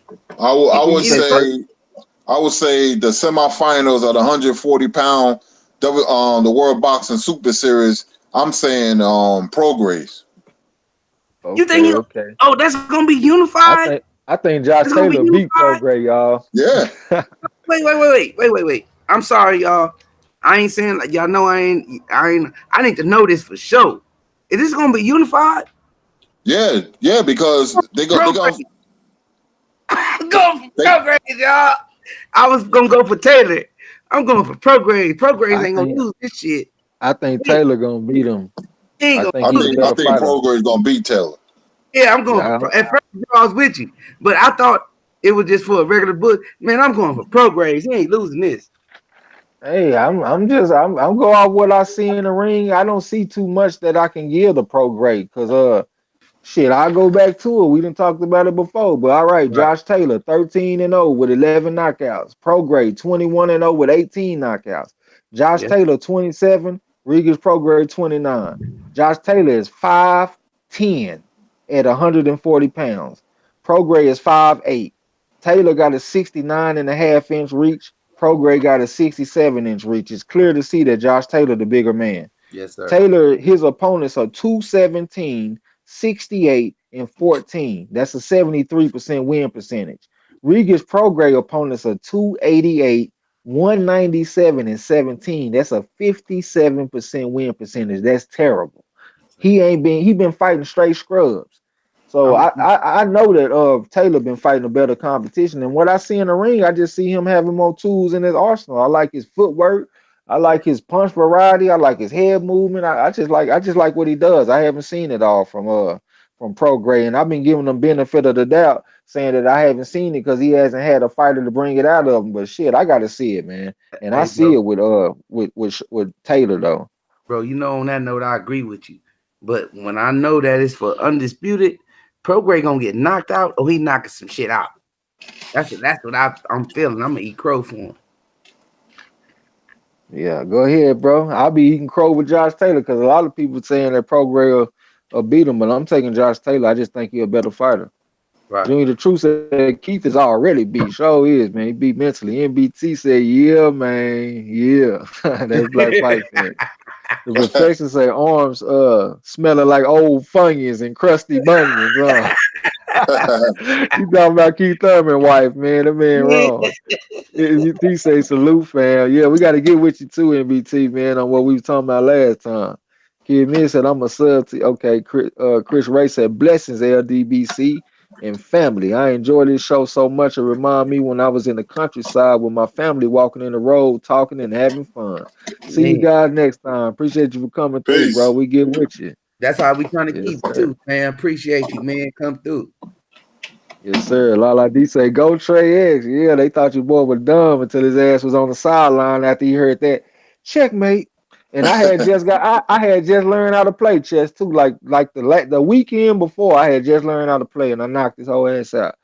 NBT Boxing say, yes, sir. He hear you, Kurt Sugar. And he said, what's good? Hold on, NBT. You too, bro. Everybody got to come in speaking to Lala. Out of all the people in the chat, this man got to say what's up to Lala. It's a million. Hold on, how many people? We got 25 people in here, and this man got to go say something to Lala. That's my boy, though. But goddamn, NBT, come on, brother. If you All ain't right. know, you better ask somebody in the chat. They know about trans. Yeah, she a diamond in the rough. LT Green, he talking to Junior the truth, I think. He said, nah, Junior, he's okay. Teddy Wood said Lomachenko versus Mikey winner. Yeah, if he can come back from his injury fast enough or whatever, I do want to see it. But I'd rather see Lomachenko at 130. Like if you're just looking at him to being his best, I think he'll get whooped eventually at 135 because he don't look like the same fighter, man. His body looked 100% saturated when he was on the scale. His body don't look like he can hold no more weight, and he just didn't look like his same crisp type self when he was at 130, when he was at 135. You know what I'm saying? So I think he needs to be at 130. Who y'all think Lomachenko can beat Mikey Garcia, the winner out of Mikey Garcia and Robert Easter? Hell no. I'm sorry. No, not me. I think he can, but I don't like Lomachenko at 135. If he keeps fighting at 135, he eventually gonna lose because that knockdown against Linares was right there. He just couldn't turn the corner, and he got caught with the body shot. But somebody like Easter and Mikey Garcia, Lomachenko will have problems, major Yeah, problems. I think Mikey Garcia will give him a lot of problems because he got such an educated jab. But the thing is, too, though, Lomachenko is a southpaw, and that's one of the tactics that you use to take a jab away is the switch stances, the opposite stance. So just like when Wilder was fighting Ortiz, you know what I'm saying? So it's a possibility that Mikey Garcia can have a harder time landing that jab than I originally anticipated. But I would take Mikey Garcia over Lomachenko, especially at 135. I think he hit too hard. Because right there at 135, I think a lot of fighters, even somebody like Ray Beltran, got a chance. Because if you durable enough to hang around and let Lomachenko start to slow down, and then the second half of the fight he started to slow down, I think you can catch him. You know what I'm saying? Like I done seen several people hit this guy, so he's not untouchable. You know what I'm saying? Right. Lala D said I got Regis Hey, what's his Prograis. name? Salitos, trash. Yeah. Man, people take this the wrong way, but Salitos, the boxer, the nice boxer, the dude that put his heart out on the line, beat that dude with no jab at all. No jab at all. So he got a lot of kinks in his armor, man. You know what I'm saying? Yeah. All right, Tony McCray said he got Rugaru. LT Green said he got Regis. Lala D said he is so powerful. The Lala Wood said Prograis is more explosive. And he said Prograis head movement is phenomenal. I have to disagree with you on that one, brother. I saw this man have like a 5-round fight, and it looked like he went 10. And that was one of the first fights I seen him in. Like he was just walking through the shots. Even when he was fighting against Indongo, I didn't see phenomenal head movement. I saw him just walking straight to the guy. I haven't seen anything special in this dude's defense.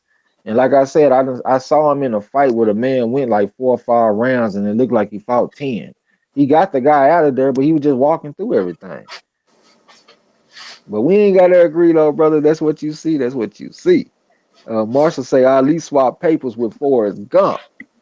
Lala D laughing, talking about Black Fight fan. Tarkus Box said, is Lomo being built up too fast too soon with such a short pro resume, or he really that special? Well, I know one thing. When I broke down this box rec, when he was who was he going against? He was going against Rigondeaux.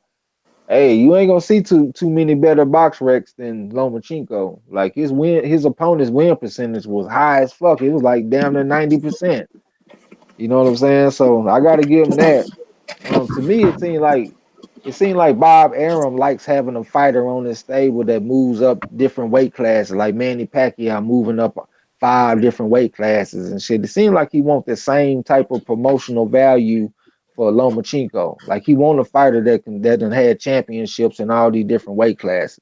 And if that's true, that's bad on Lomachenko because he shouldn't have to go through all that for that. LT Green says Spence beat on Regis in the amateurs twice. Yep, and Regis kept it real about that too. Brian S said jab the like button. Yeah, appreciate that. St. Cruz said peace out, bros. Falling down. Yep, wifey ready to tuck St. Cruz in the end. That's what's up. Hey, good MBT night. said Lala cool though. I don't care how cool. I don't care how cool she is. MBT. Lala D said I spoke to him first. Hey, you better quit getting these boys in trouble then, Lala. You know what time it is. And MBT said he hating Lala. On the diabolical hater, man. Hate, hate, hate, hate. Lala D said who would Loma fight next? He just had surgery. I think on his rotator cuff, so he gonna be out for a while.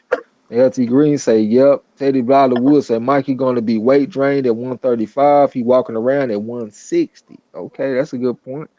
And Kid Me said, look how much he outweighed Lomachenko.